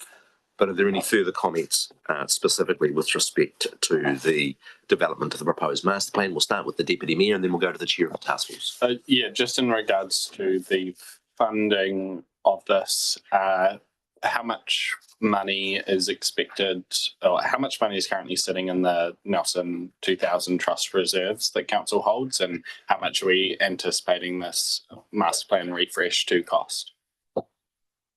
In answer to through the mayor for the first answer, I'll refer to Nikki Harrison, and then I can answer the second. I think it's $164,606. $65,000 plus. And through We'll take the balance out of his salary. And the second question, I think, was did you ask what the cost of the master plan was expected to be? through the chair, there is sufficient funds in what Nikki Harrison has said to fund the full development. We expect that it will be similar to cost to the Marina master plan, so circa 125,000. Thank you. Are there any, I'm sorry, a question from the chair of the task force, Councillor Courtney. Yeah, Nick, through to Officer Power Gordon. Gareth, is it too premature, and hoping that this passes today, what the timelines will be for commencement of this work on a master plan? Through the chair, it will take us a few months to get all the briefing materials ready to go to market to determine who the consultant is. So that will likely occur after the election and into the cycle of the new into the new council, depending on what the proposals come back and the timelines that they propose in terms of being able to fit with our budgets, etc. That will determine kind of how long it takes, but we're expecting from here to the end anywhere between 12 and 18 months. Didn't catch that last figure. 12 to 18 months from here to doing all the planning to go out, test market, to review all that. But bring work on a commencing, say 3 or 4 months into next year or something like that? Most likely will commence early in the new year. Good. Thank you. Thanks, Nick. Do we have sort of a ballpark estimate of what a project like this might cost and what proportion of it would be CapEx and OpEx? I mean, I'm talking about the actual delivery of the project, not the master plan. Through the mayor, the short answer is no. That will depend on what the master plan comes through and what the recommendations in that are, and then following that, what recommendations of that master plan council chooses to go ahead with or not. Part of the master plan process will be breaking down all those dependencies and projects and assigning a cost to it to enable council to make future funding decisions.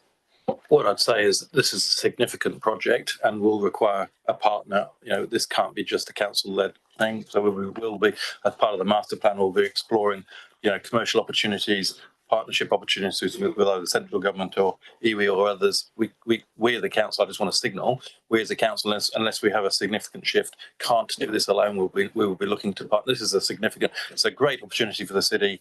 The master plan will be fantastic, like it is with the marina, but we will need a financial partner or partners to help us move this forward. Okay, and I'm guessing it's not like $1 million project. It might be 10 plus million, and it would be predominantly CapEx. Would that be the case? Through the chair, that's my expectation, yes. Okay. Other questions? That being the case, can I thank the officers for the advice, and would the chair of the task force be prepared to move the recommendations? Thank you, Mayor Nick. Yes, I would be.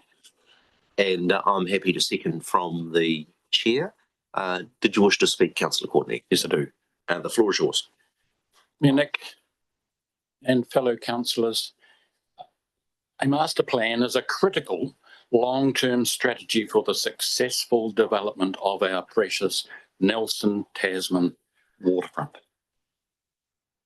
It will provide a coordinated vision and clear direction, which is absolutely essential, in my view, for such a legacy project, and it is a legacy project. The master plan will offer a comprehensive framework that will help stakeholders such as ourselves, iwi, investors, business owners, residents, to align their thinkings. Importantly, it will also ensure that all the development stages fit together coherently, reducing piecemeal and ad hoc changes that could undermine waterfront's long-term character, which we want to retain, and the benefits. Our waterfront haven as I like to call it, is a sensitive and valued natural environment. A master plan here again will provide the structure to integrate environmental safeguards, protect biodiversity, manage flood risks, and support climate resilience. Our community needs more access to the waterfront. The waterfront is for everyone. A master plan will facilitate the thoughtful design of key accessible public spaces, recreational facilities, pedestrian cycle routes, transport links, and maximise the benefits for the whole community. A well-planned waterfront redevelopment will, in my view, attract private investment, tourism, importantly, very importantly, employment opportunities. The master plan, you see, will pinpoint the best sites for commercial activity, marine activity, hospitality, cultural initiatives, and this will contribute undoubtedly to the economic growth of this area and will work to preserve the waterfront's distinctive character. This waterfront master plan, when it comes into being, can weave in this area's rich history and cultural significance, particularly for Mana Whenua. And this will bolster our community's pride and build a sense of place. Mr. Your wish, the Mayor, I'm very happy to be moving this. I will also make a brief contribution. I totally endorse Councillor Courtney's comments about the opportunity for our city to better connect it to the sea. And I've been lucky during my life to travel to so many places around the world, and I'm yet to find a waterfront that is as gorgeous and spectacular of what we have around the Wakefield Quay Rocks Road area. It was one of my delightful projects. If anybody knows Parliament, there is nothing as worse as the existence in opposition. And so in 2000 was involved in the establishment of the Nelson 2000 Trust, and what was a ugly eyesore of broken down buildings and uncoordinated state highway port facilities was involved in the partnership involving the Port Company, the Nelson City Council, the Nelson Historic Society, as well as NZTA in that major redevelopment that delivered the Early Settlers Memorial, that provided for the Styx Restaurant, that provided for the jetties for our boats that take tourists over to the Abel Tasman National Park. But it's unfinished business. I'm actually quite complimentary of the decisions that were made during the term of Mayor Michio of purchasing a number of those properties. But it is a disappointment for me that they have sat vacant for so long. I do feel that in council, while we are very focused, and rightly so, on the costs and rates, one of the things that I don't think we do as good a job as we should is around the opportunity cost of having substantive, valuable council assets sitting vacant for a very long period in a way that I don't think private enterprise would do well, albeit I note central government is even worse in managing these sorts of assets. Now, I'm very complimentary of the work that this council and staff has done in acquiring the Custom House building because it is absolutely pivotal to anything that we do in that area. And it is actually that purchase that has opened the door to being able to develop a master plan for the specific area. Now, the opportunities for us to be able to improve public access do involve us having a good relationship with Port Nelson. We don't need to look too far afield, either in New Zealand or internationally, to see where the tensions between the commercial operations of a port and the public and council's ambitions to utilise those areas results in very fraught relationships. And it is to the credit of the task force that the chief executive of the port company is on there. And I also want to acknowledge our own chief executive's work in making sure that we keep that relationship strong, because the objective here is to improve this public space, but to do it in a very cooperative way with our port company, because it is so important for our city that we have a successful port. I'm delighted we're moving to this next phase of commissioning a master plan. I'm delighted there's $165,000 of community funds, and I stress community funds that were fundraised for this purpose and tagged specifically for the purpose of a further stage of work after the Nelson 2000 Trust, and look forward to that work going forward. One of the challenges for council is, if we are to make this project affordable, we are going to have to find ways in which we partner with the private sector around this area's development, so that we have both a financially sustainable model for the redevelopment of this precious part of Nelson. So commend the work that's been done and look forward to anticipation the development of the master plan for this area. I'm going to take the Councillor Rainey and then the Deputy Mayor. Thank you, Mayor Nick, and thank you for your words, and thanks to Councillor Courtney for his words as well. Yeah, indeed, the purchase of the Anchor building was, I think, in 2013, 12 years ago.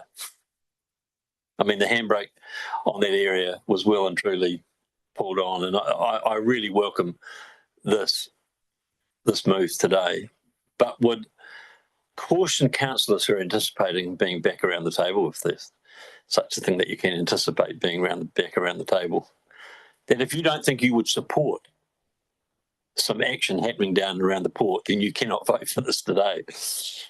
You must vote for this today, as far as I'm concerned, and you must have in the back of your mind the willingness to get ahead with this project and to see things happen down there, because this area has lain dormant for far too long. And I completely agree with you, Mayor Nick. It needs to be a partnership between the public purse and private concerns as well.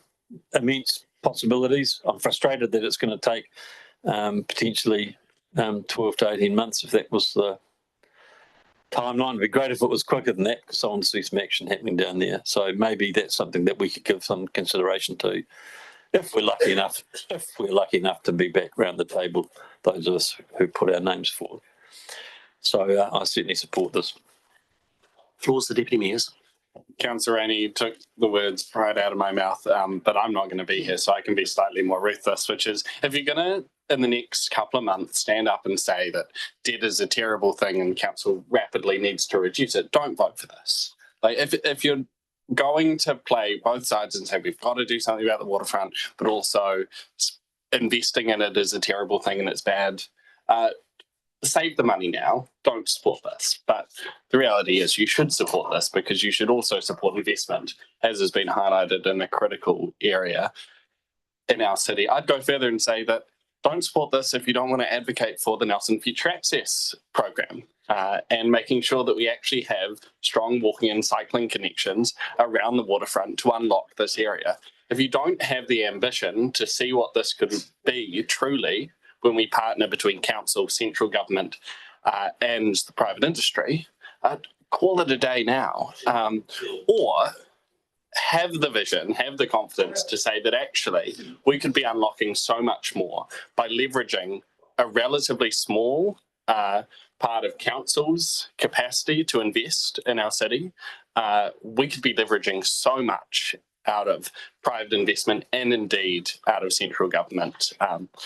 But if you're not up to actually fight for that and to dream about what this could be, save the money now, or get that bright spark in your eye and actually see it through, because we don't want another situation where we sign off on a master plan in 2016, or we sign off on one in 2026 and in 2035. The people around this table are that going, oh, we should probably do a refresh of that one, because that is not what anyone wants or needs. He'll be 35 then. Councillor Stallard. Floor is Councillor Stallard. Thanks, Minik. Yeah, I mean, what great potential there is. So congratulate the task force and Councillor Courtney for their work. I'm sure we'd all love to see some really spectacular, vibrant public space in that area. And Council's been working well with the Port to work out how we can make that happen in terms of space. And whatever the outcome, a key factor is that space will still be limited there the whole way through the project. It's incredibly valuable. So I hope we keep an open mind to how we use that space, because there's going to be quite a strong trade-off between maximising, say, parking and vehicle access versus maximising the space that people will enjoy for events and food carts and music and so on. So just be aware that there's some parking there. I think we risk, if we seek to optimise parking, we will severely detract from the opportunities that the space will present for having public events and so on. As the Deputy Mayor said, accessibility and how people get there is really important. There's really actually quite good cycling and walking infrastructure from the city at this stage. Heading the other way south is abysmal. And to unlock the true potential of that site, if we did give some serious thought to how people can access there from that other kind of party area in Tahunanui, that would really be a remarkable thing to have people try to easily walk or cycle from that great waterfront area there in the marina down to other great waterfront area at the beach. Just finally, this does illustrate the challenge we face when we're talking about limits or control on capital spend, rates and so on. And then we have these really worthy, wonderful projects that do require capital spend. And, there's no point going any further than into that challenge at this stage, except that it's something we must balance and be aware of the trade-offs as we go forward. Thanks, Councillor Stella. I'm sorry, the Youth Councillor Trotter. Thanks, Minik. I would like to say that I'd like to comment on the importance of improving the walkways and cycling pathways along that area, because I and others have had personal experience of feeling unsafe there, especially with the skinny paths, and it's quite a tight area if you have seen. So I think that would be definitely something to look into, especially in Hub 2, that includes the Sea Rescue Building, ramp and associated pedestrian precinct. Thanks, Councillor Trotter. No further comments? Did the mover wish to exercise his right of reply? No, thank you. That's fine. That is the case. I'll put the resolutions 1 and 2 with respect to the development of the Nelson Waterfront and Haven Master Plan. All those in favour, please say aye. Aye. To the contrary, say no. We come to item 6.4, which is the unbudgeted expenditure item with respect to the Harbour Master Sounder, and invite Mandy and Nikki. Or Stuart.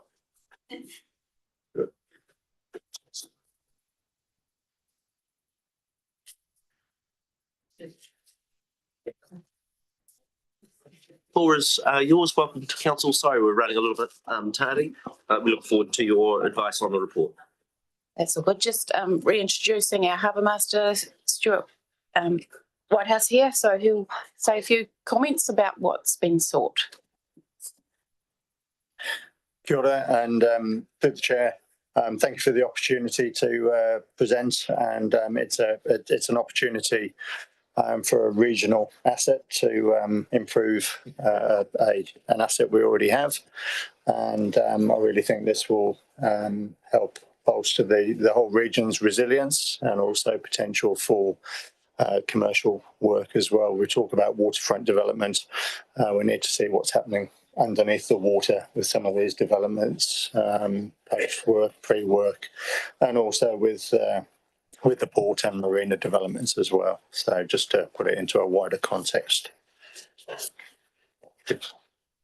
Yeah, happy to answer any questions. Could I just ask a question of Nikki Harrison with respect to finances? As a consequence of bringing this 80 grand forward under the LTP, have we got other unders and overs that are likely to result in a balance, Nikki? Or is it likely to be, I know it's only 80 grand in the picture of a couple $100 million budget, it's small. But have you got a lens as to whether we've got a number of items that are likely to be under? Through the chair, yes, I suspect there will be a number of items. The reason we brought it as unbudgeted is it's still pretty early in the year, and we will be working to make sure there are unders to offset it over the year. Councillor Paki. Tēnā koe, Mr. Chair.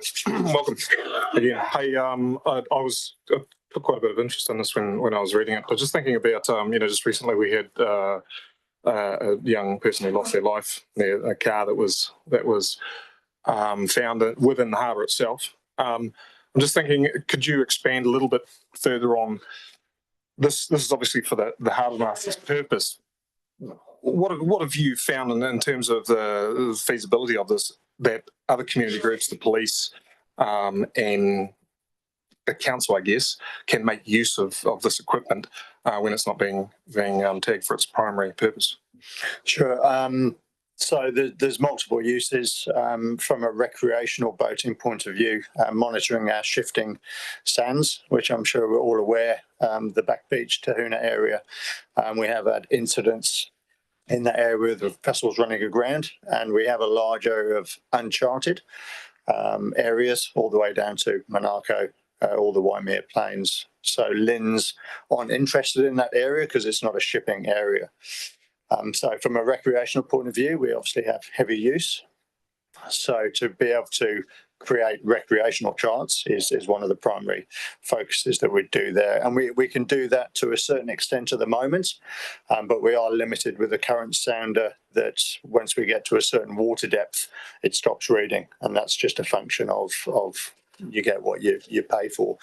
This sounder goes to much shallower depths. So for all our intertidal areas, we could actually chart that a lot more accurately and get an idea of those shifting sands.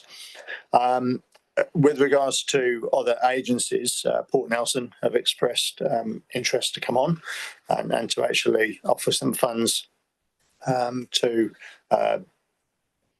help offset some of those costs for the initial costs for us, because they would obviously be a prime user in the event of an incident, a flood event. We could conduct quick, ready checks of the channel, make sure there's no obstructions, and we can accept shipping into the harbour.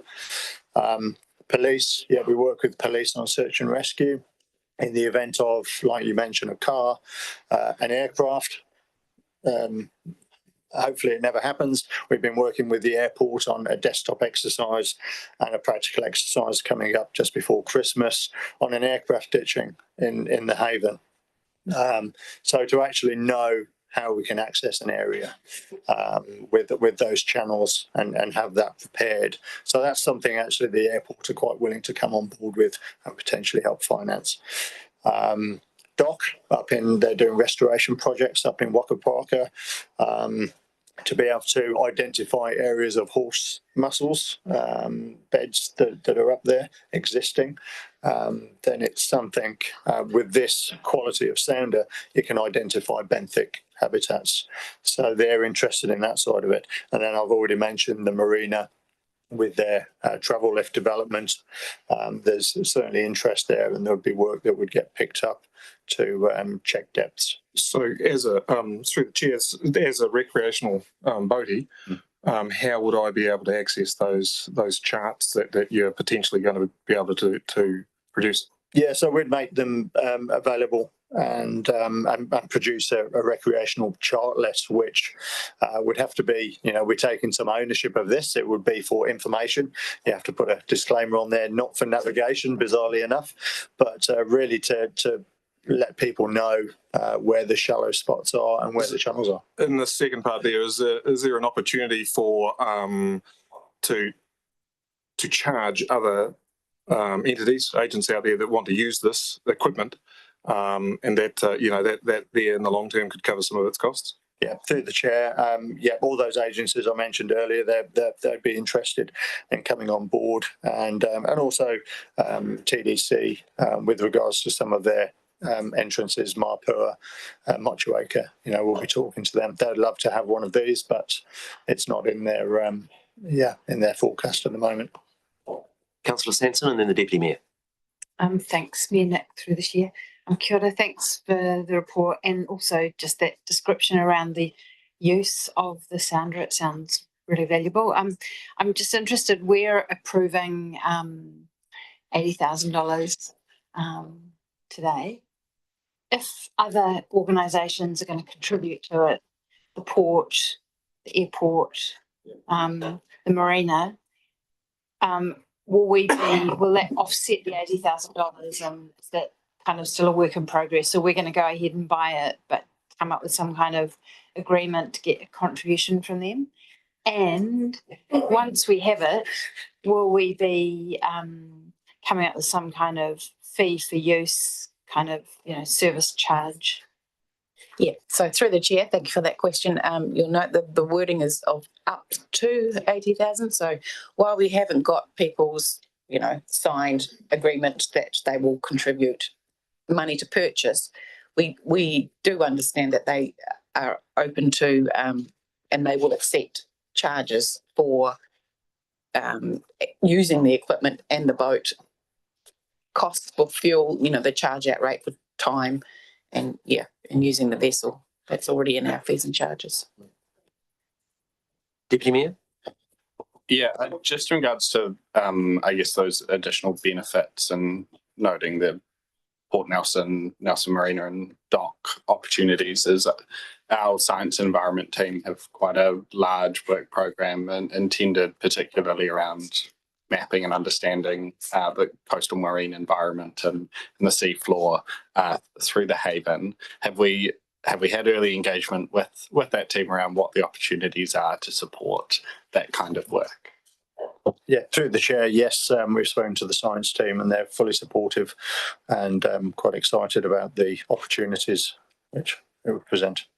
Thanks, Councillor Anderson, and then Councillor Benj.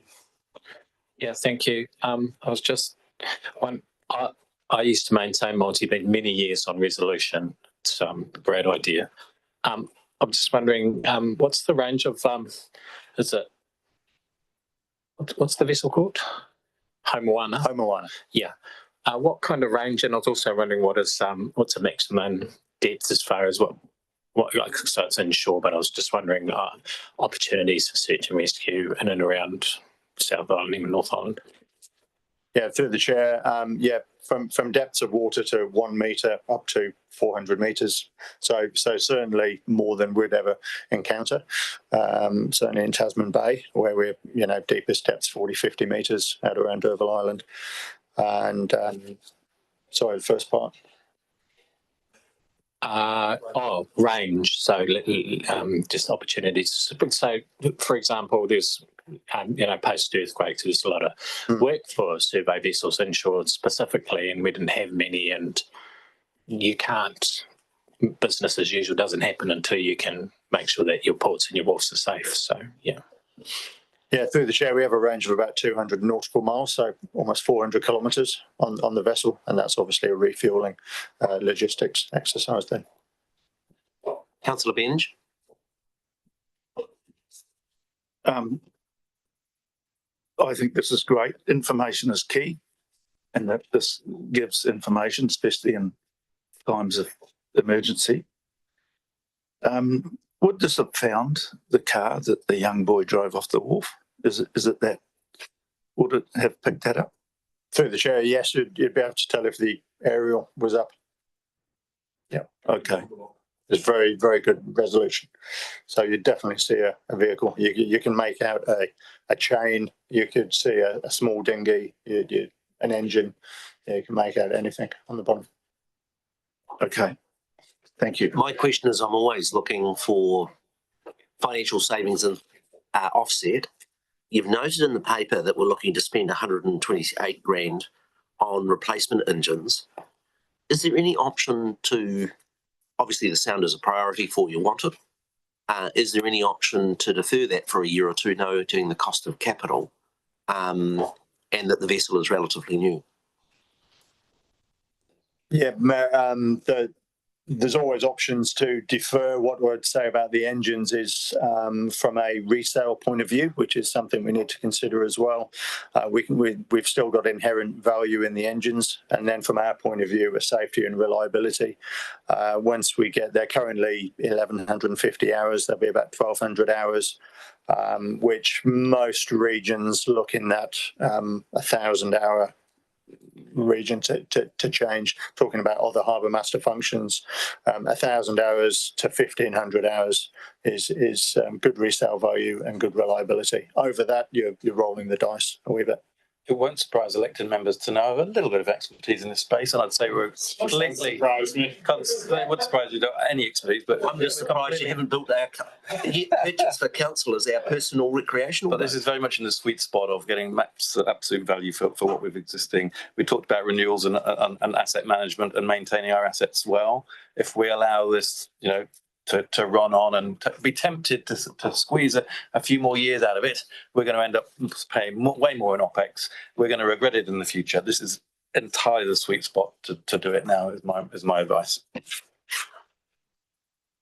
Any further questions from colleagues? Councillor Anderson. So Home One, it's multi-purpose. It's not. It wouldn't be a standalone survey vessel. No, through the chair, no, it's the Harbour Master launch, and this would be, additional to the existing equipment, which is. So how would it work? Like, let's say you're doing work for Linz, it still needs to be available. Through the chair, so we wouldn't. So the port, for example, they do contract a surveyor in, so that's a qualified surveyor with the equipment for their pre and post dredge surveys. We're not replacing that service.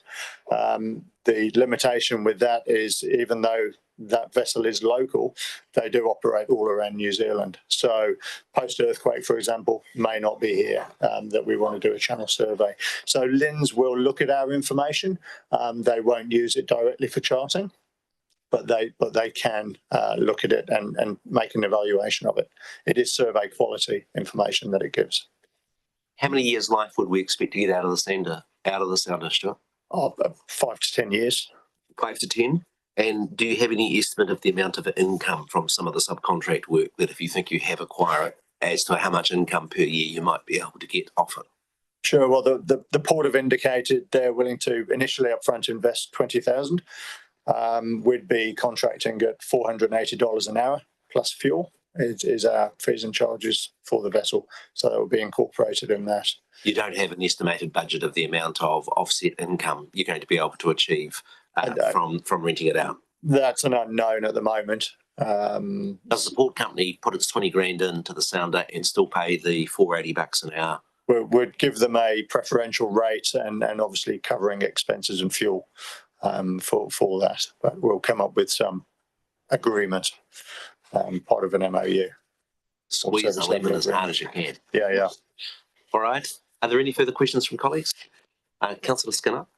I'm always losing fishing lures off the wharf. And always and let us know when the Kawa and the kingfish coming in. Was it 480? Was that is that 480 an hour? Is it? The mayor's user charge. I'll keep watching the birds that dive into the boil ups. I'll keep the old-fashioned way. But good to know. Okay, this seems reasonably straightforward. Happy. Somebody prepared to move? Councillor Paki, you seem to have and Councillor Anderson, you happy to move in second? I haven't got Councillor Paki, you happy to move? Oh, I'm sorry. Moved by Councillor Skinner. I'm going to contribute in either way. Yeah. No, Councillor Skinner is to move. Councillor Anderson, you come for a second. If that being the case, I'll put the resolution. All those in favour, please say aye. Contrary, no, carried. We come to the issue of solar panels. And welcome Sarah and Nikki.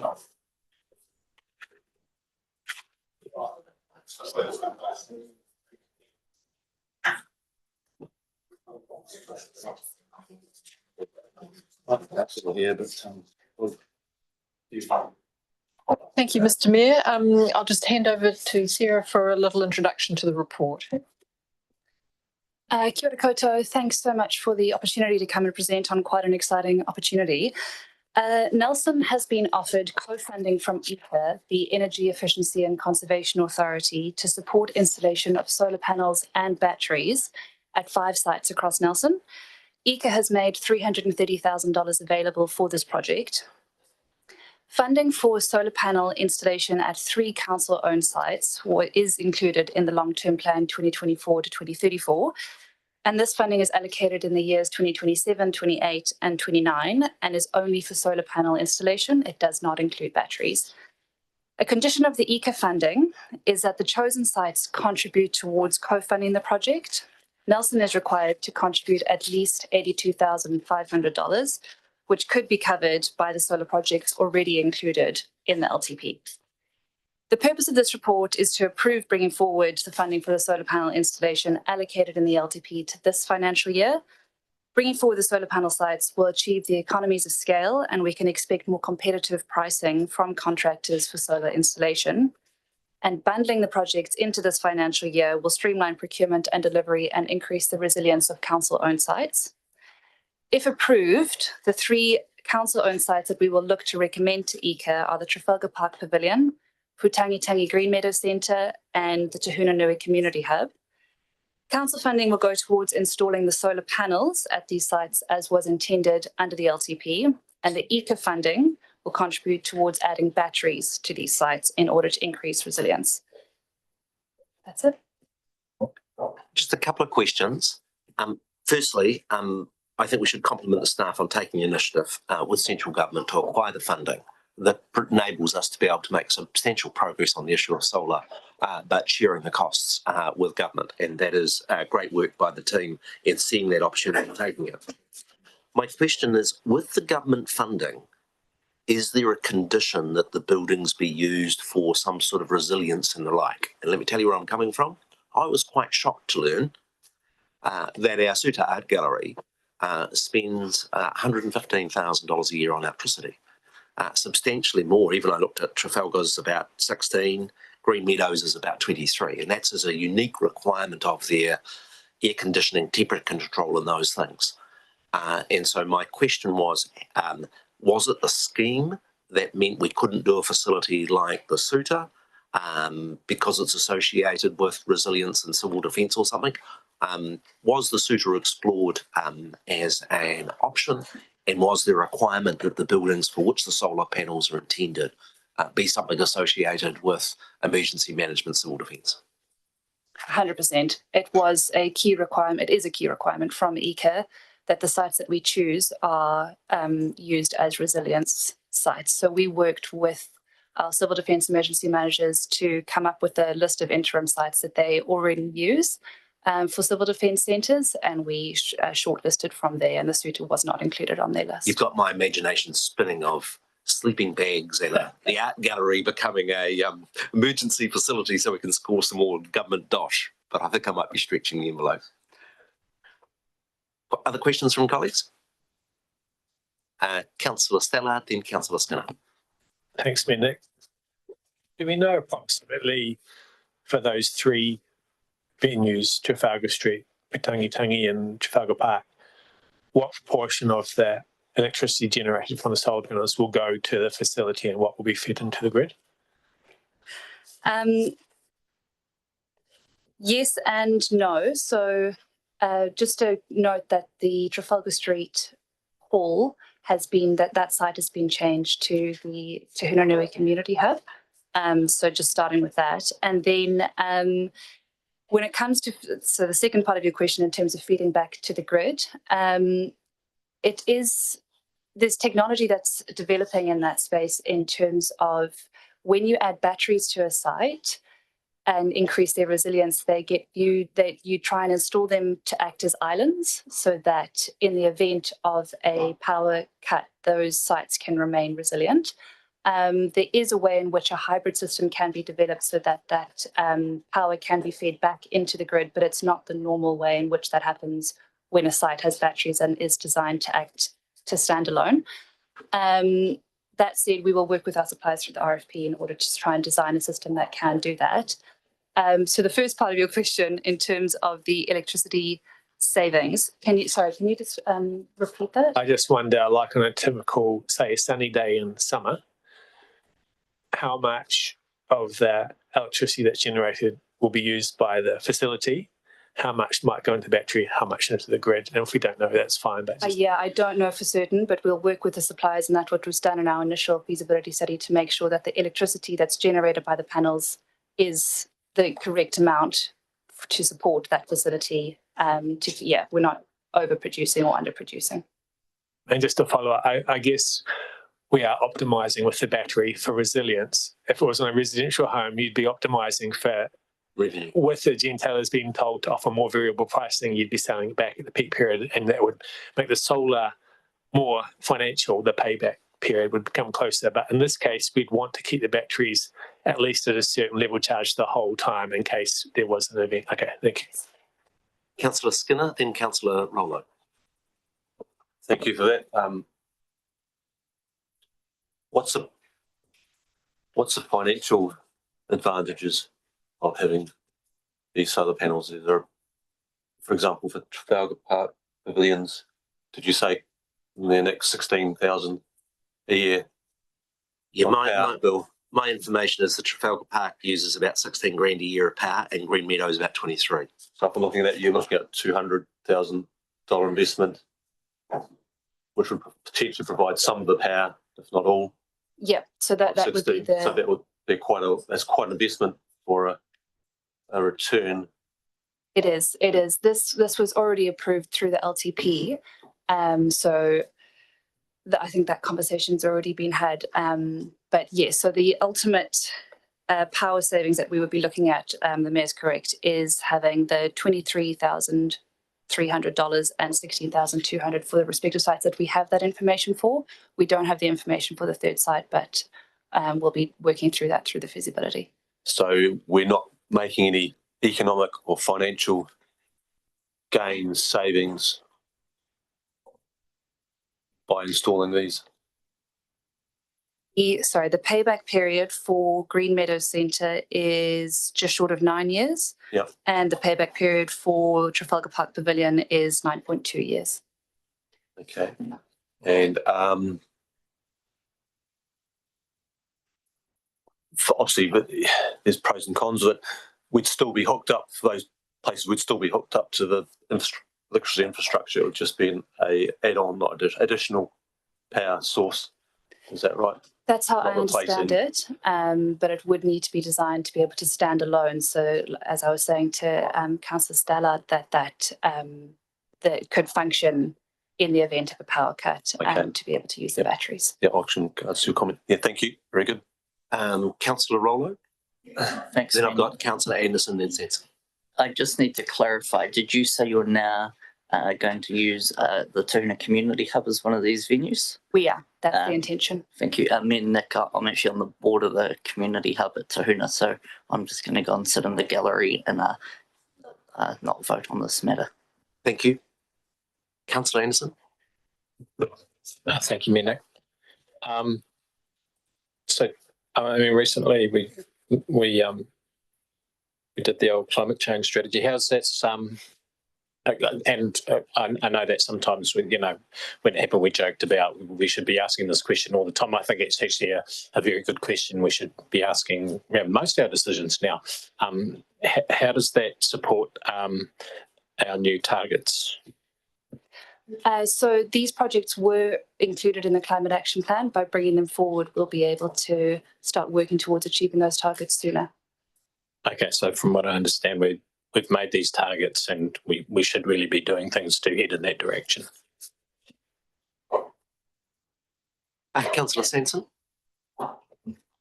Thanks, Mayor Nick, through the chair. And also I'm happy to move it whenever. I'm happy to move this whenever, but just thank you. Sure. I just this is really a good news story for us, isn't it? We're getting a whole lot of money to help us put on solar panels, which are going to have a short payback period. I think the systems are usually designed, they're usually warranted for about 25 years, but the payback is about 9 years. So effectively from 9 years onwards to 25 years at least, you're getting free electricity. So it's such a great opportunity for us. And just massive thanks to the staff for working closely with EECA and bringing this to us. I'm really excited about it. And I think especially after seeing what happened with TDC and Tasman and the impact for the communities over there, it's great that we're going to have that resilience in different areas of our community. So thanks very much. Sorry, that was a bit more of a debate. I meant it to be a question around the return, but I think I can't answer. We'll give you lots of grace. Sorry. We'll give you lots of grace, and thank you for agreeing to move in. I'll take that in a moment. I've got just a couple of questions, and that is, and I'll come to Councillor Skinner. And my questions were, at what stage have we done the due diligence on each of these buildings? And let me tell you where I'm coming from. You've seen an opportunity, EECA's provided the grants, you've got in, you've secured $330,000, and I salute you. But do we want to lock you into these specific council buildings at this point? Because what I'm expecting you to do from here, knowing that we're prepared to bring our co-funding forward from our long-term plan, you'll then go to a solar provider and try and secure the best deal. Now, my experience with this is each building is different relative to what's the orientation of the roofs, what's the structure of them, where can we put facilities? And so where I'm coming from a little is, do we want to tie ourselves to those specific buildings or give ourselves a bit more wriggle room?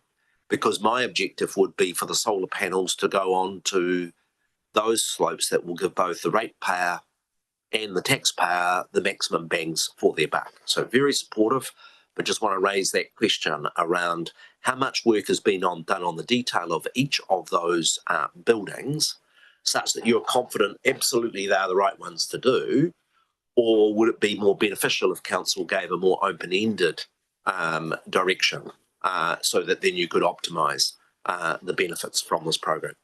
Yeah, thank you. That's a great question. And that is something that we've been considering because we haven't yet done a roof assessment for any of the sites. So that is our next step, we've identified our ideal sites in an ideal world. Next steps will be making sure that the sites are capable of having the solar panels on them in the way that that would be maximising the funding going towards it. EECA makes the final decision on the sites, so we'll be recommending these to them with that sort of caveat about the roof assessment, and should we need to reassess sites because they prove to be unsuitable, then we will do so. And if I can just say, we actually mention that in the report in paragraph 9, we say staff may need to vary these locations. So depending what comes back from those assessments and discussions with EECA, we may need to vary the sites. The only thing, Nikki, I was uncomfortable is that the report's a little bit inconsistent from the resolution. If I look at the resolution, it's sort of tying those sums to those particular projects. If you added the words after community resilient projects, such as, would just make plain, we're bringing forward 330 grand, we want to do these 5 projects, you've scored the money from government, but more consistent with the report, it may be those projects, but when you come to do the work, you may find their role might vary slightly. I think this is a technical thing of just bringing forward, there is money allocated to those 3 projects within the LTP, which we need to bring forward. The report makes it really clear that we're going to use that money now for the other 5 sites. So look, I'm more than happy if you put other wording in if you want clarity, but I'm really clear. This is just bringing forward the money for those 3 sites. I've already discounted the Trafalgar Street Hall because the roof and the building is not sufficient. So I think this is just bringing that money forward. I'm very clear the report is clear, but if you want more clarity in the wording, more than happy. What it makes it even more nervous is that if it's unlikely the Trafalgar Street Hall one will go ahead with that 116 because of new information. But I need to bring the budget line forward. It's a technicality of the LTP next. I see. Already in the LTP. I just need to bring it forward, and then I'm going to take that money. And actually, we've considered it. I've interpreted as meaning that we're going to put 116 into the Trafalgar Street Hall. Absolutely. That's not what it means. What it means is we're grabbing those items that are in the forward years and we're bringing them forward to the 25-26 year, but how they'll be allocated may be different. Yes. I'm still not sure that. I'm not sure that wording says that, but I might just be reading it French. I'm not a linguistic expert. I leave that to my deputy mayor. If he's quite comfortable, I'm comfortable. He says it's good. Yeah. If the deputy mayor says it's good and he's 25, well, I'm taking him at his word. I just ask a quick question about those lines because they were forward projections. What calculations for inflation and additional costs were that we would save from those amounts? So those values that are presented there are the uninflated values. They're adjusted. Yes. Yes. Can I just check a definition? Oh, sorry, I'll take Councillor Skinner first, then I'll come back to myself. Sorry. Cheers there. I'm still weighing it up. I see some lot of positives there, but on the economic sense, I know it's a decision we've already made, but looking at, we're moving funding from out, bringing it in, obviously increases our debt for the time being. How does that all sit within the bigger picture? I know we've staggered those for a reason. We've staggered those and not on the same dates. We've staggered them years out, 27, 29, 30, I think. Of course, financial prudency. Yeah. We're changing that, and it's not always bad to bring it forward, but how's that sit in the bigger picture? The attraction of the government money has made it absolutely worthwhile bringing that money forward. So look, there's a saving to the council by attracting that additional money that we weren't expecting to get. That's why it's entirely sensible. Phil Wenderstaff brought this recommendation. It was a no-brainer for me and the SLP. So if I've got the numbers right, we've got, which I was, we're looking about 600k bringing forward, but we're getting 330k co-funded from outside of rates. Is that right? Am I reading it right? So we're already, half of it's coming from rates that we've put in the budget, but other half is unexpectedly being covered by the organisation outside of the council. Through the chair, we will be using all the funding that was allocated in the long-term plan, plus the money coming from ECA. So we will get more asset for what we are doing. Plus, we will get an earlier return from the electricity saving that we get on those buildings. Spending 900k, 600 from us. We've got this for 300. We'll take a bit more debt earlier on. The other quick question was, and that may not be got to that stage of design, etc. There's ongoing cost with the solar, some of that replacement, maintenance, etc.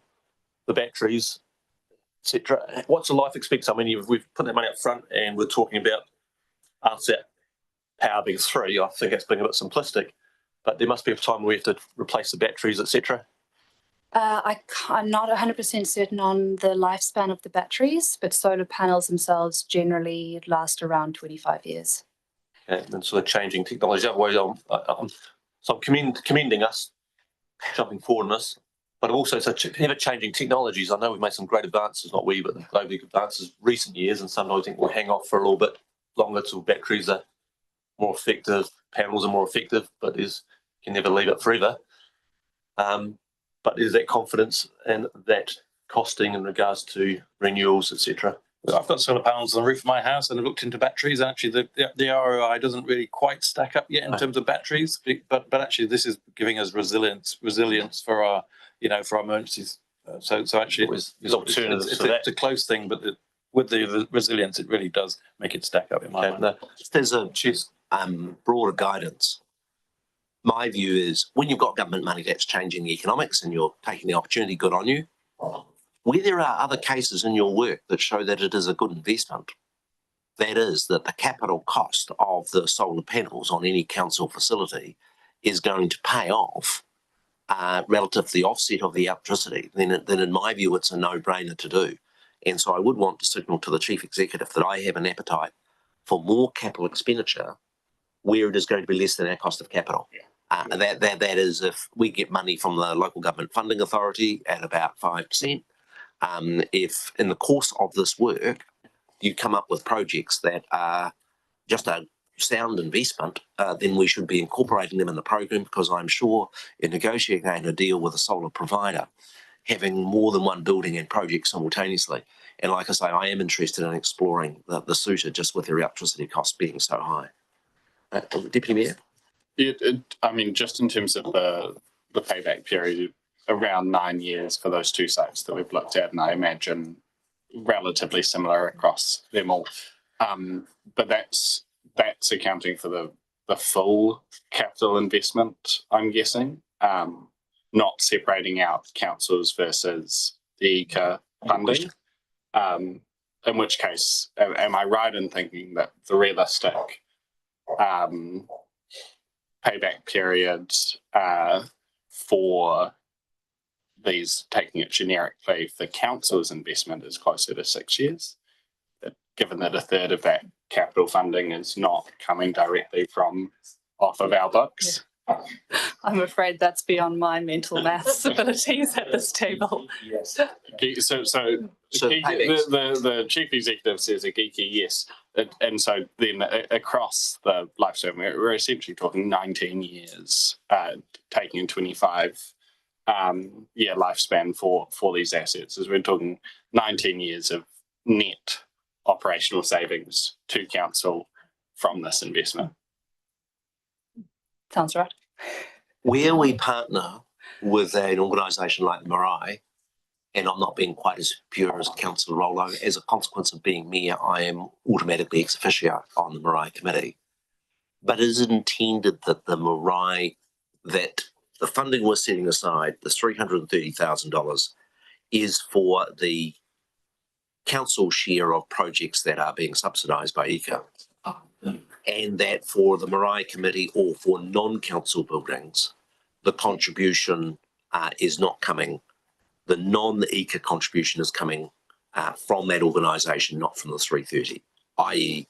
is the $330,000 that we're bringing forward under this resolution ring-fenced for council-owned buildings? So the $330,000, that's the ECA contribution. Sorry, can you repeat your question? Is the money that we are bringing forward, and I'm sorry, the $600,000, ring-fenced to be spent on council-owned buildings?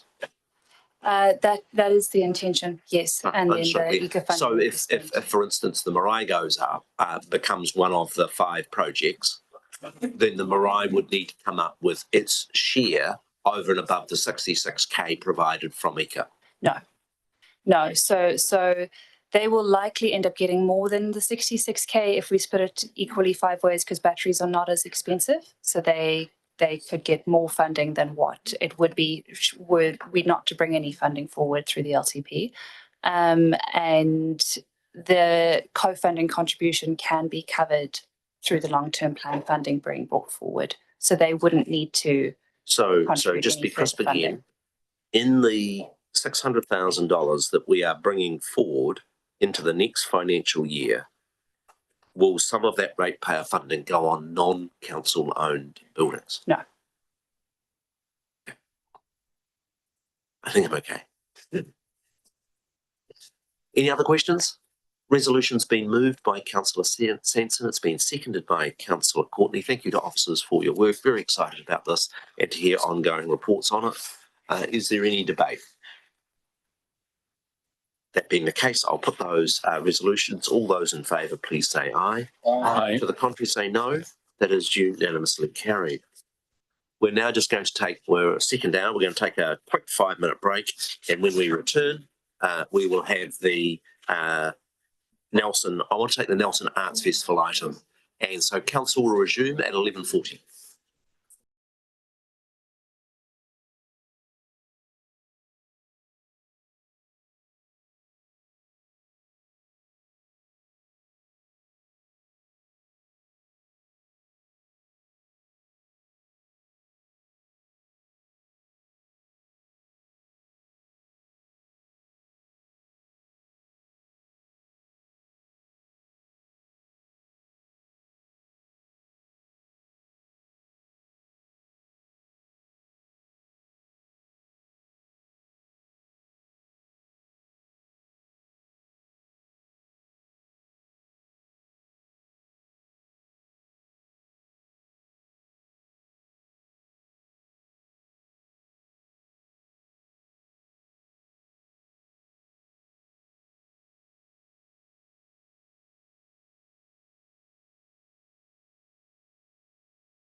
Resumed, and can I welcome the team from the Nelson Arts Festival. Looking forward to your presentation and with some anticipation of the upcoming festival. So a warm welcome to you, and look forward. Martin, do you want to do the intros? Yeah, kia ora koutou, through the chair. So I'd like to introduce you to Ruth Roebuck, who you all know well, as the general manager for the Nelson Festivals Trust. And also a warm welcome to Janelle. Janelle is the artistic director. This will be our first festival. So she's very excited, and the team are excited about delivering the 31st Annual Arts Festival. So I'll hand over to them and let them tell you all about it. Kia ora and welcome. Kia ora, thank you, Martin. Kia ora koutou, ka nui te mihi kia koutou e nuihe, ko Ruth Roebuck aho, ko England aho, o I oho ano o ki whakatau. As Martin says, he general manager of Nelson Festivals Trust.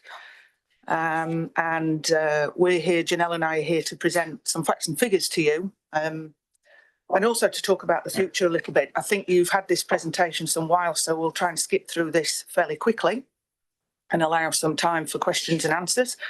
Last year, the winner of the Mass Carnival was Central School, and they chose the title of Transformation for this year's Mass Carnival and Mass Parade. And we are certainly in a year of transformation, as we will be for a little while. And that seems to be a bit of a theme that we're following in terms of how we're planning and future proofing our organisation. So I will move forwards here. There's three areas that we're going to go through. I'll skip straight to this slide and just highlight one or two areas for you there, particularly, and I'm going to assume everybody's read it, and just point out one or two things. The parade itself last year, this is all of the highlights from last year's festival, which was its 30th. And we certainly threw everything in the kitchen sink at the 30th birthday party. And it was enjoyed by 55,000 people who came along to free and ticketed events. The parade had 3 times the number of participants within it. The year before was about 500 people, and this year it was 1,400. Or last year, sorry, was 1,400. We had, because it was our 30th, we spent an awful lot of time for the first half of the calendar year last year putting together the history and the legacy of Nelson Arts Festival. And that was both in print and online. And it was a collection of all sorts of pieces of material from podcasts through to printed editorials, which were incredibly popular. And that all still exists for people to look through. So that was particularly important to mark that period of time. It says there the Tamariki and Rangitahi workshops were 270, 503 came through our workshops in last year's festival. 31% of the programme was led by community, which is particularly important to us, and we'll talk a little more about that going forwards. We had a rise in the ticket numbers that were sold, which is good to see, and it was the first time that we used a true NPS scoring mechanism, and as you can see, we had a 90% recommended and an 89% of highly recommended people to come to the festival, which was important to see. Last few statistics on that page show that you can see the amount of engagement and connectivity within the community, which is particularly important also. Some more facts and figures. Our programme, and again, we'll talk about this a little further when Janelle speaks, is always about having a priority for locally led artists and community groups. The majority of the artists, and there were 340 of them within the Mass Carnival event last year, they were local. As I've noted, the parade had 1,388 creative locals within it. Tune Up, which is the youth music event that's open to the public, had double the amount of applications to perform on stage. And this year, up to now, we've got 21 applications in for Tune Up. So that's gathering momentum each year. Important from a Kaupapa Maori perspective in terms of the main programme had 28%, and our Puka Puka Talks, as you'll see further down, was 30% of the authors within there. And that's important to us. Growing our collaborations with a lot of the local communities, including the Pacifica Arts and Culture Committee, who have for some time had a piece of performance, whether that's at the Mass Carnival or elsewhere within the programme, and that continues. We're actually talking to them around a number of initiatives going forward, including internships and others.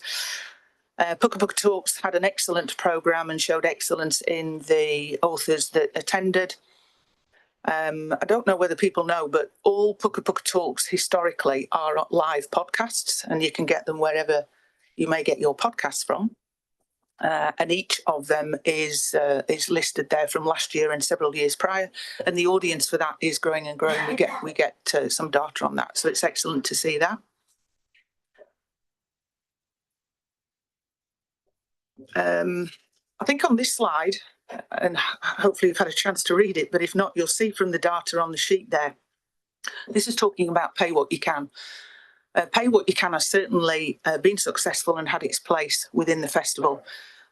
It generated new audiences, and whether that's people who may not have never been to a festival before but did because of the accessibility of pricing, or whether it was the way it was couched and messaged. But certainly we had high attendance numbers from new audiences. Again, last year was 24% of brand new attendees. The year before was 22%.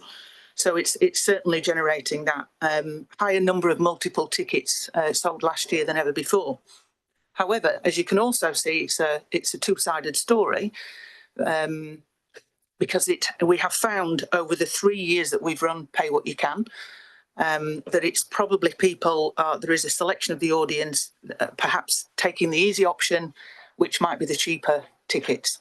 So last year we saw 47% of tickets were at Tier 1, which is the lowest level of pricing. And between Tier 1 and 2, it was 66%. So it was certainly time to reevaluate the Pay What You Can system.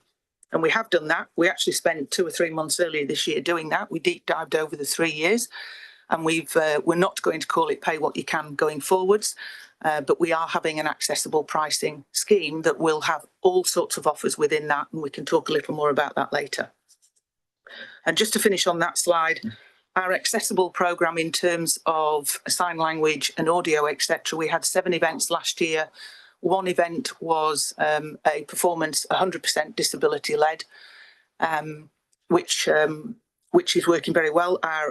We have a dedicated accessibility coordinator that works just on the festival for us. We bring the person in for the festival, and they're already ramping up. We're hoping to do a lot more than 7 events this year.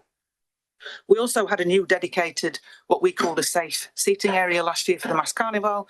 So anybody with any physical challenge or low vision could sit or go into that area. And it was right actually on the T-junction of Hardy Street and Trafalgar. So they'd probably got one of the best views in the world for things that were happening there. I'll hand over to Janelle now, who's going to talk a little bit about the programme. Kia ora koutou katoa. Ko Janelle Bush tōku ingoa, no tamaki makaurua hou. I am new to this role. I started in February with Nelson Arts Festival. Prior to that, I was the Performing Arts Director at the Sir Howard Morrison Centre post its refurbishment in Rotorua. So I was there for 3 years. And then prior to that, I spent a decade at Auckland Live, based at the Aotea Centre, and worked on a number of different investment programming kaupapa, including the Auckland Live Cabaret season, which I grew from its inception, and it's now an annual event that happens at the Civic Theatre. So that's just a little bit about my background. It's a real privilege for me to step into the role of Artistic Director for a much beloved and the oldest regional arts festival in Aotearoa. We're really excited this year. I've been a little bit on fast forward in terms of programming the festival, given that I've only started a few months ago, but we've got 45 amazing events. You can see the stats at the top there, 18% free events, 35% kaupapa Māori. We've got some exciting Pacifica-led work and also an international work. I'll just speak to these images. So some teasers from our program, which launches on the 21st of August. I hope that you're going to be able to come along. We've got One Fell Swoop, which is an international circus theatre company from Australia. And then in the middle there, Ration the Queen's Veggies is a story co-created by Te Wehi Rātana, who whakapapas Tū Whakatū, and it's all about the activism that happened at Te Papa with Te Tiriti in 2023 and the 48 hours that followed that incident. On the right-hand side, we've got Shinji, who is a Chinese, classically trained ballerina and world-renowned contemporary dancer. And that work is called Body Story, and it's kind of an exploration into the myths that we tell ourselves about our bodies.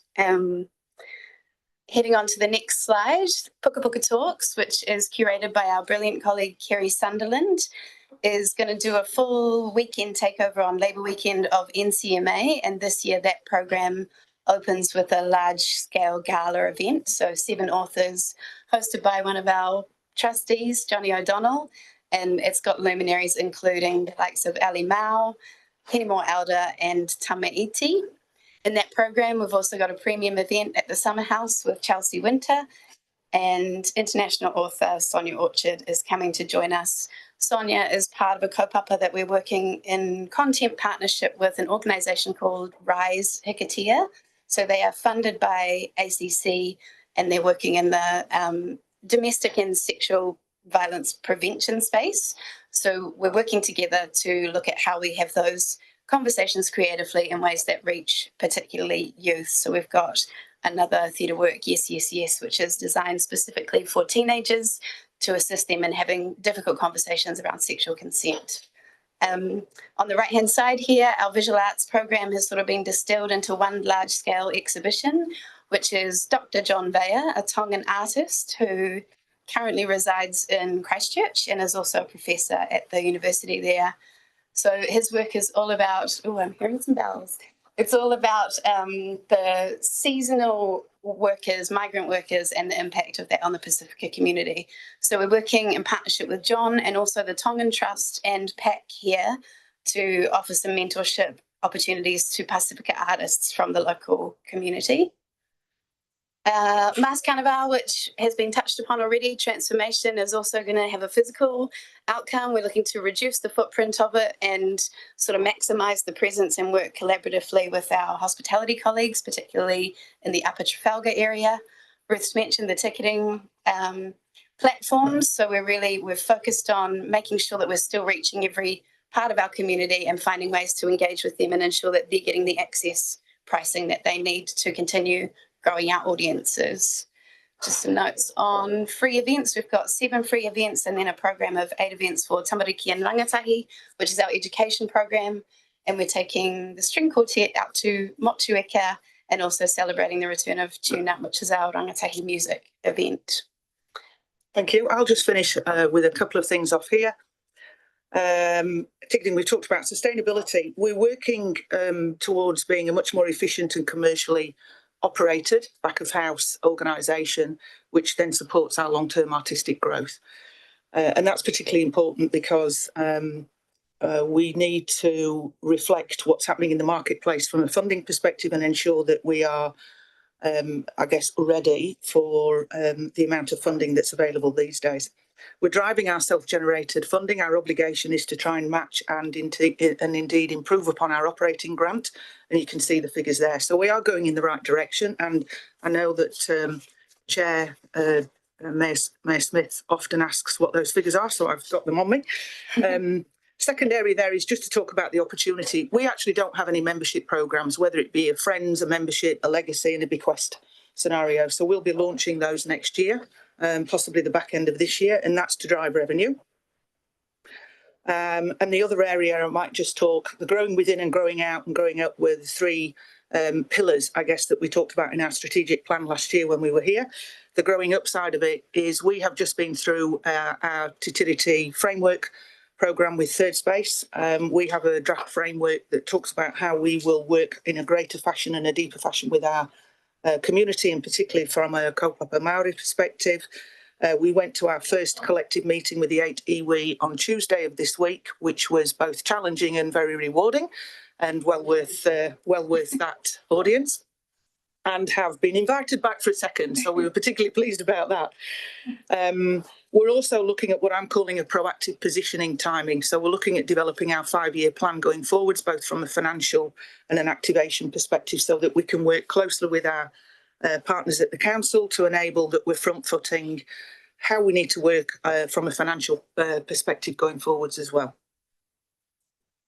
we'll take any questions. Lovely. Can I just kick off? What's the overall budget for the 2025 Arts Festival, and what portion of that are we getting back and you're getting back in ticket sales?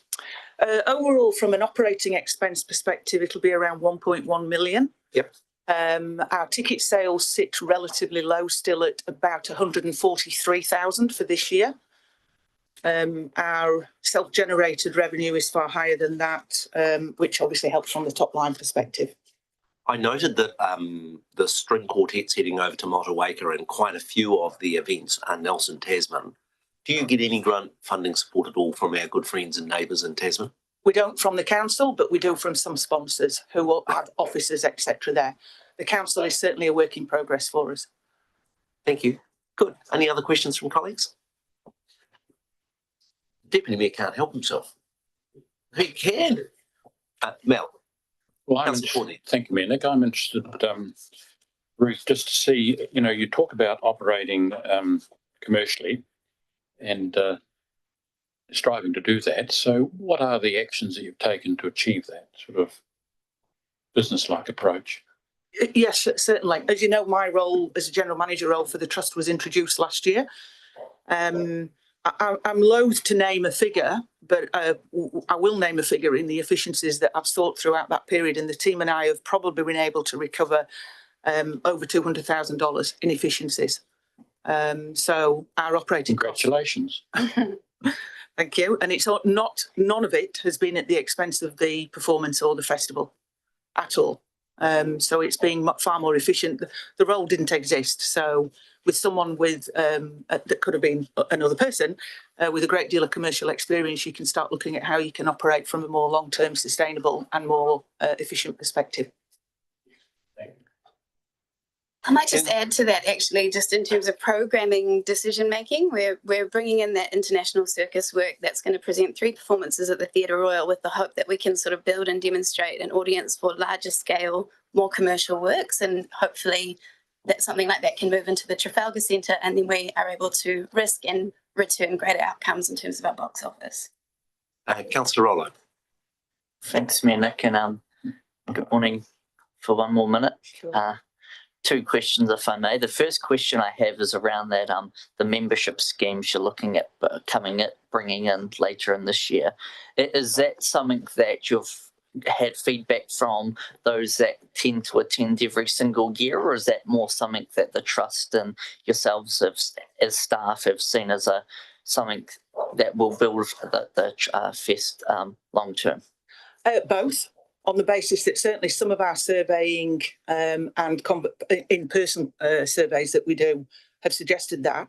It is a desire of ours to have some kind of programme, because certainly other festivals operate very good ones and have a very healthy membership of some kind and a patronage level. So we may kick off with a patron level one first. But what we will do before we actually launch the whole thing is ask first. Because there's no point in us launching one, because it's slightly different. You know, the Suter has a great membership programme and it's open 363 days of the year. So we have to design it quite differently. And some other festivals do very well. So we're doing our homework there. But we'll ask the audience as well, because I don't want to launch it and then we've got 5 members. Thank you. And the other question, if I may, through the Mayor, is obviously you spoke about a goal of getting to the Trafalgar Centre for events, and we all around this table know around what's been going on there this year. It is the focus for the fest at the moment and moving forward, looking at smaller boutique venues like the Theatre Royal and that to host different gigs, or is that simply you go there because that's what you can afford as a trust to hire? I think there's 2 parts to that, and I'll certainly let Janelle speak from a programming perspective and others. But we, if I dare say, we're slightly hamstrung in Nelson from a venue perspective, because we've either got 340 seats or we need to build up to 1,200 seats. And there's no middle ground. So we need to make sure the audience are ready for that. Janelle and I, particularly driven by Janelle, we did a lot of work on looking at bringing something larger into Nelson this year. But the financial risk, because the audience has not seen that here, it was too great. And that's part of the process. And I think the other challenge there is that there's no technical infrastructure in the Trafalgar Centre. So everything needs to be brought in, which sort of escalates the price sort of by 300%. So starting small and making sure that we've got the audience and that we're able to build on that journey together. Yeah. Councillor Rainey. Well, on this particular point, would it be possible to do a little bit of work? This is a request for you to consider, because the issue of audience size and venues is an issue for the city, not just for the arts festival. And I mean, I've looked back at arts festivals, for instance, by way of example, Tammy Nielsen last was that Neudorf, and I thought at the time, gee, what a shame that it wasn't in the Trafalgar Centre. And I'm sure that other people may have commented that too. But the reason that I'm saying this is because it would be really interesting to know how many shows have happened, not just for last year, but for over a period of time. They've done double nights, say, in the Theatre Royal, where a venue of 600 to 900 seats would have, for one show as opposed to multiple nights, would have been of benefit to the festival. The reason that I'm saying this is because I think we do as a city need to start giving real consideration with an ageing population to venues. We can't always immediately jump to the 1,200 or 2,000 seater of the Trafalgar Centre. Your organisation is in a prime spot to be able to help shape that thinking. Am I out of line? Yeah. No, you're always out of line. Oh, you're right. It's a good question.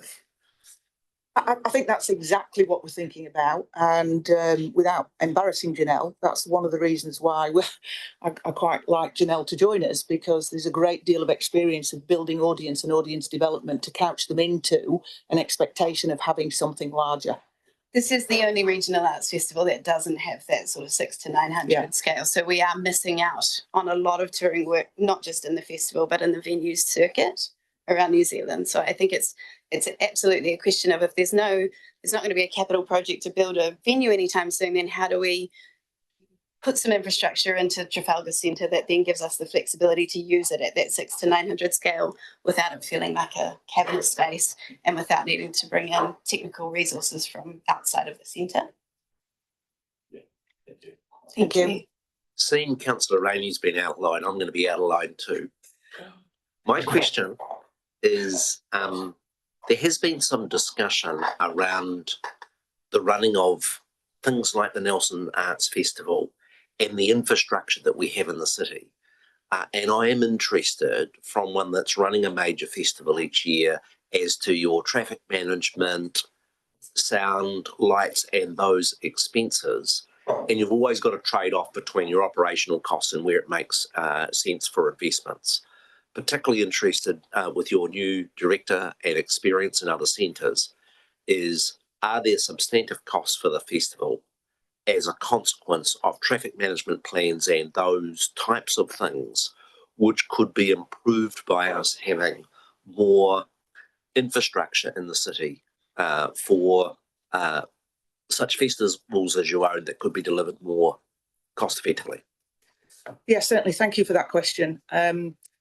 If I take Mass Carnival as the best example, clearly, and if we traditionally look at how Mass Carnival has grown in terms of both numbers but footprint, then the average cost of doing, I guess, embarking upon Mass Carnival from an infrastructure perspective, so that's road, that's consent to close, that's road traffic management, road closure, power and waste only, that's 20 to 21 grand before we even start thinking about putting a stage up. So that's the infrastructure cost. Which I guess discounts any further opportunities for outdoor activity in terms of our budget in the context of what we do. So while it would be great to activate the streets continuously or even at other points throughout the year, that's prohibitive in terms of the budget that we've got left over for programming after staff costs, etc. Thank you, Councillor Anderson. Thank you, through the Mayor. I was just wondering whether there have been any comms or thought around it. So what I've found, I go to a lot of events. I love it, but sometimes you go to an event and you get dressed up and it's Nelson and you think, well, we'll go out for dinner, and during the week after 5 o'clock, it's, I don't know, gas station for a pie or McDonald's. But I just feel like there's an opportunity there to activate the city, and I just find it very confusing. You've got all these people coming into town, all dressed up, want to have a great time, and there is zero to do in town. It's just, it's actually a little embarrassing, especially when I have visitors coming in. Yeah. We've got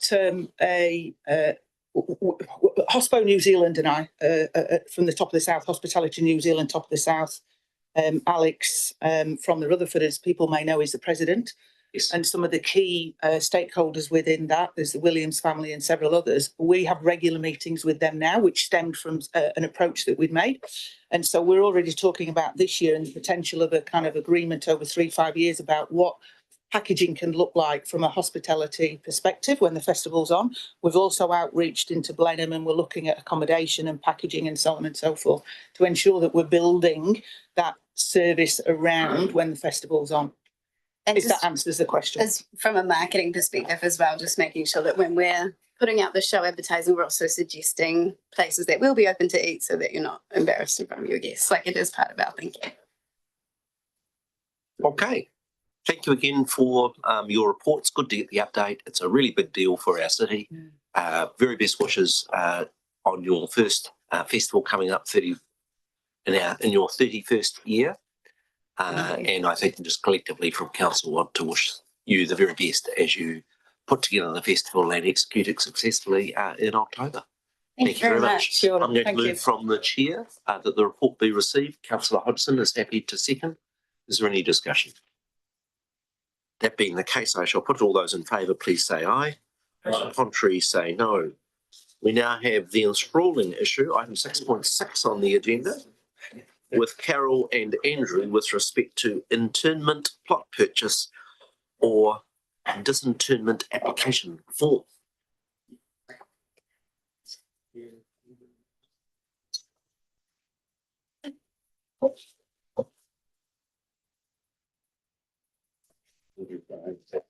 Oh, that's so good.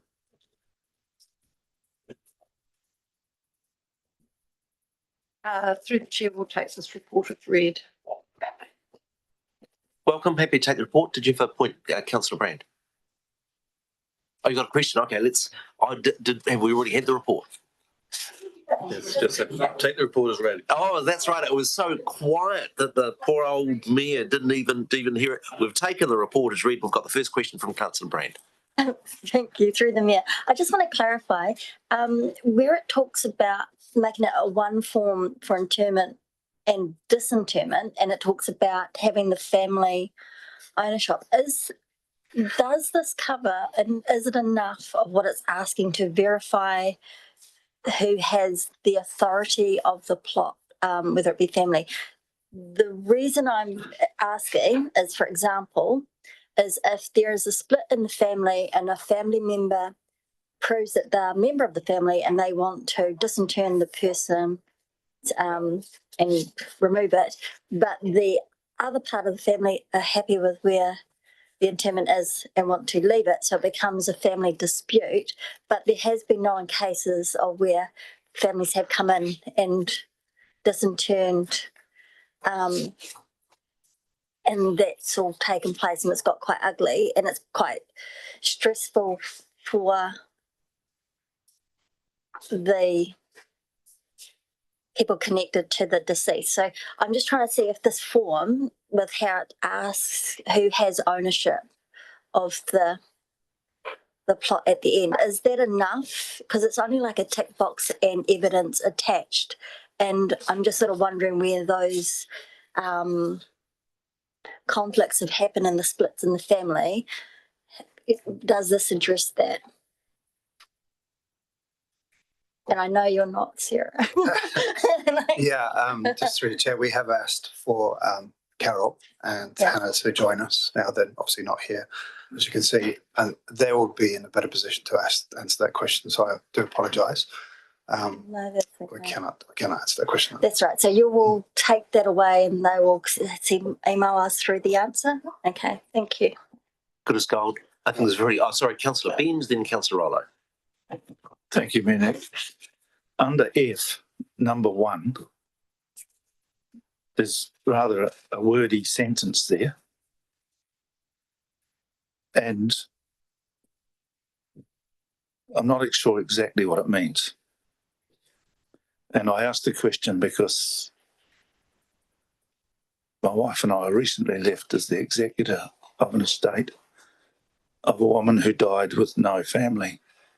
Her husband was dead, her only son was dead, who'd had no family, and she had 2 elderly sisters. Now, it took just over 12 months for the lawyers to stop playing with it before the funds were cleared. But I thought that was astounding, but apparently that's normal. Now, what this says is that you're not allowed to be buried unless it's paid in full. Now, we actually paid for this woman to be buried, but she need not have had anybody because she had nobody. We'd looked after her for 5 years, but that was just an accident of where we lived. Without that, what would have happened to this woman? She wasn't without means, but she wasn't there to pay it in full. I mean, it took over a year. So I'm not sure whether that's exactly what this means or not, because it is, what does it mean? And you're going to tell me that you're the wrong person. and that's fair enough. But it just,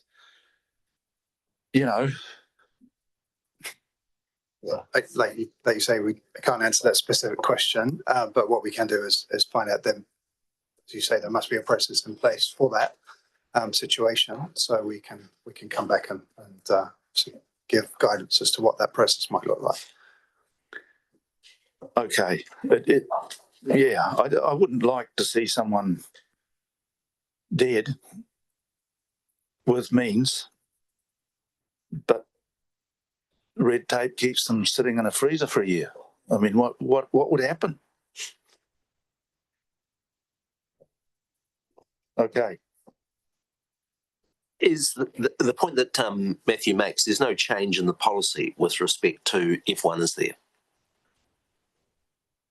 That's my understanding. Yeah, it's just the rewording of the form for the purposes of administering the existing policy. Councillor Rollo.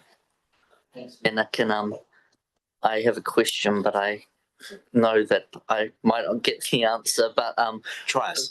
What I was going to do is, and it's probably a bigger picture thing actually, and I ironically got a sponsored ad from the Christchurch Council on this matter this week, which did have me worried that they're having to reconsult on their cemetery guidelines because water cremation is now available, and I'm just wondering if you would be able to advise us if our guidelines for our locally owned cemeteries allow for water cremation to be handed in, or if that's a consultative period that we're going to have to go through in the near future. I do apologise. No, that's fine. Yeah, I'm happy to move this, by the way. So, Moved and seconded by Councillor Rollo and Councillor Skinner. I'll take a further question from Councillor Brand, and then we'll see if we can make progress after the having been on the co-chair of the Joint Cemetery Working Group, I can actually answer that question for you, Grower. We will need to go out and consult because we need to get permits for the water discharge to go out into the estuary and everything like that. So there is a whole process that will need to be taken on board if we were to be able to provide water cremation in Nelson. I'm not even too sure what it is, and that's an awfully dark subject, but we'll get ourselves better read when we come forward. I've got a question from the Deputy Mayor. Sorry, one moment. So bylaw at 9.33 says council may from time to time by resolution add to or amend any forms to be used or any condition to be complied with pursuant to this bylaw. Can that resolution be a delegation to the chief executive to sign off on these forms? I don't know if anyone else wants to comment on this, but obviously the bylaw would have to change to make that happen. So that would be something that could be considered in the future. Can I just make a point? It does seem rather over the top for the issue of a form to come to council, and I'd like to provide guidance to our bylaw writing team that if council decisions should come back to us with policy, the administration of that policy should very much rest with the staff. And I think the Deputy Mayor's suggestion that in future we try and get our bylaws so that forms can be approved by the Chief Executive would seem a simpler process. Sorry, we did question that with governance because we agree it does seem overly burdensome on your time. And yes, we've noted that the next time we review the bylaw that we'll be when we look at the bylaws. We'll fix it in 10 years. Yeah, that's right. Councillor Sanson. Thanks, Max, through the chair. I've just got one question. When council staff are thinking of all of these forms, can we kind of think about them from a user perspective and making sure that they're in kind of really simple language that is accessible and easy to understand, especially given that these kinds of, this one in particular is done when people are in often a state of distress. Like, because I went through this a couple of years ago with my mum, and the forms were, and I feel like I'm pretty literate when it comes to reading vast quantities of information, but it's quite doesn't feel straightforward. It'd be good just to have that kind of lens when we're rewriting and developing all these forms and online portals and that kind of thing. How can we streamline it and make it as simple as possible for family members? Yeah, completely agreed. And Councillor Stallard had emailed as well with the same points, which we completely tautoko. This form is an interesting one because it's a technical form that the funeral directors fill in, not the actual grieving parties. But if you're doing an independent funeral, which lots of families choose to, you are the one doing it, not a funeral director, because that's super expensive going through a funeral director. Okay, I think we're tidy. It's been moved by Councillor Rollo. It's been seconded by Councillor Skinner. Pretty straightforward. Approving the form. All those in favour, please say aye. Contrary, no. Carried. We now come to confidential business. I move the resolution in the agenda papers of the reasons for going into confidential business, seconded by the Deputy Mayor. All those in favour, please say aye. Aye. To the contrary, say no. That is carried. We'll just take a 2-second stretch the legs break while our officers clear the room. Do bread lunch now if you wish.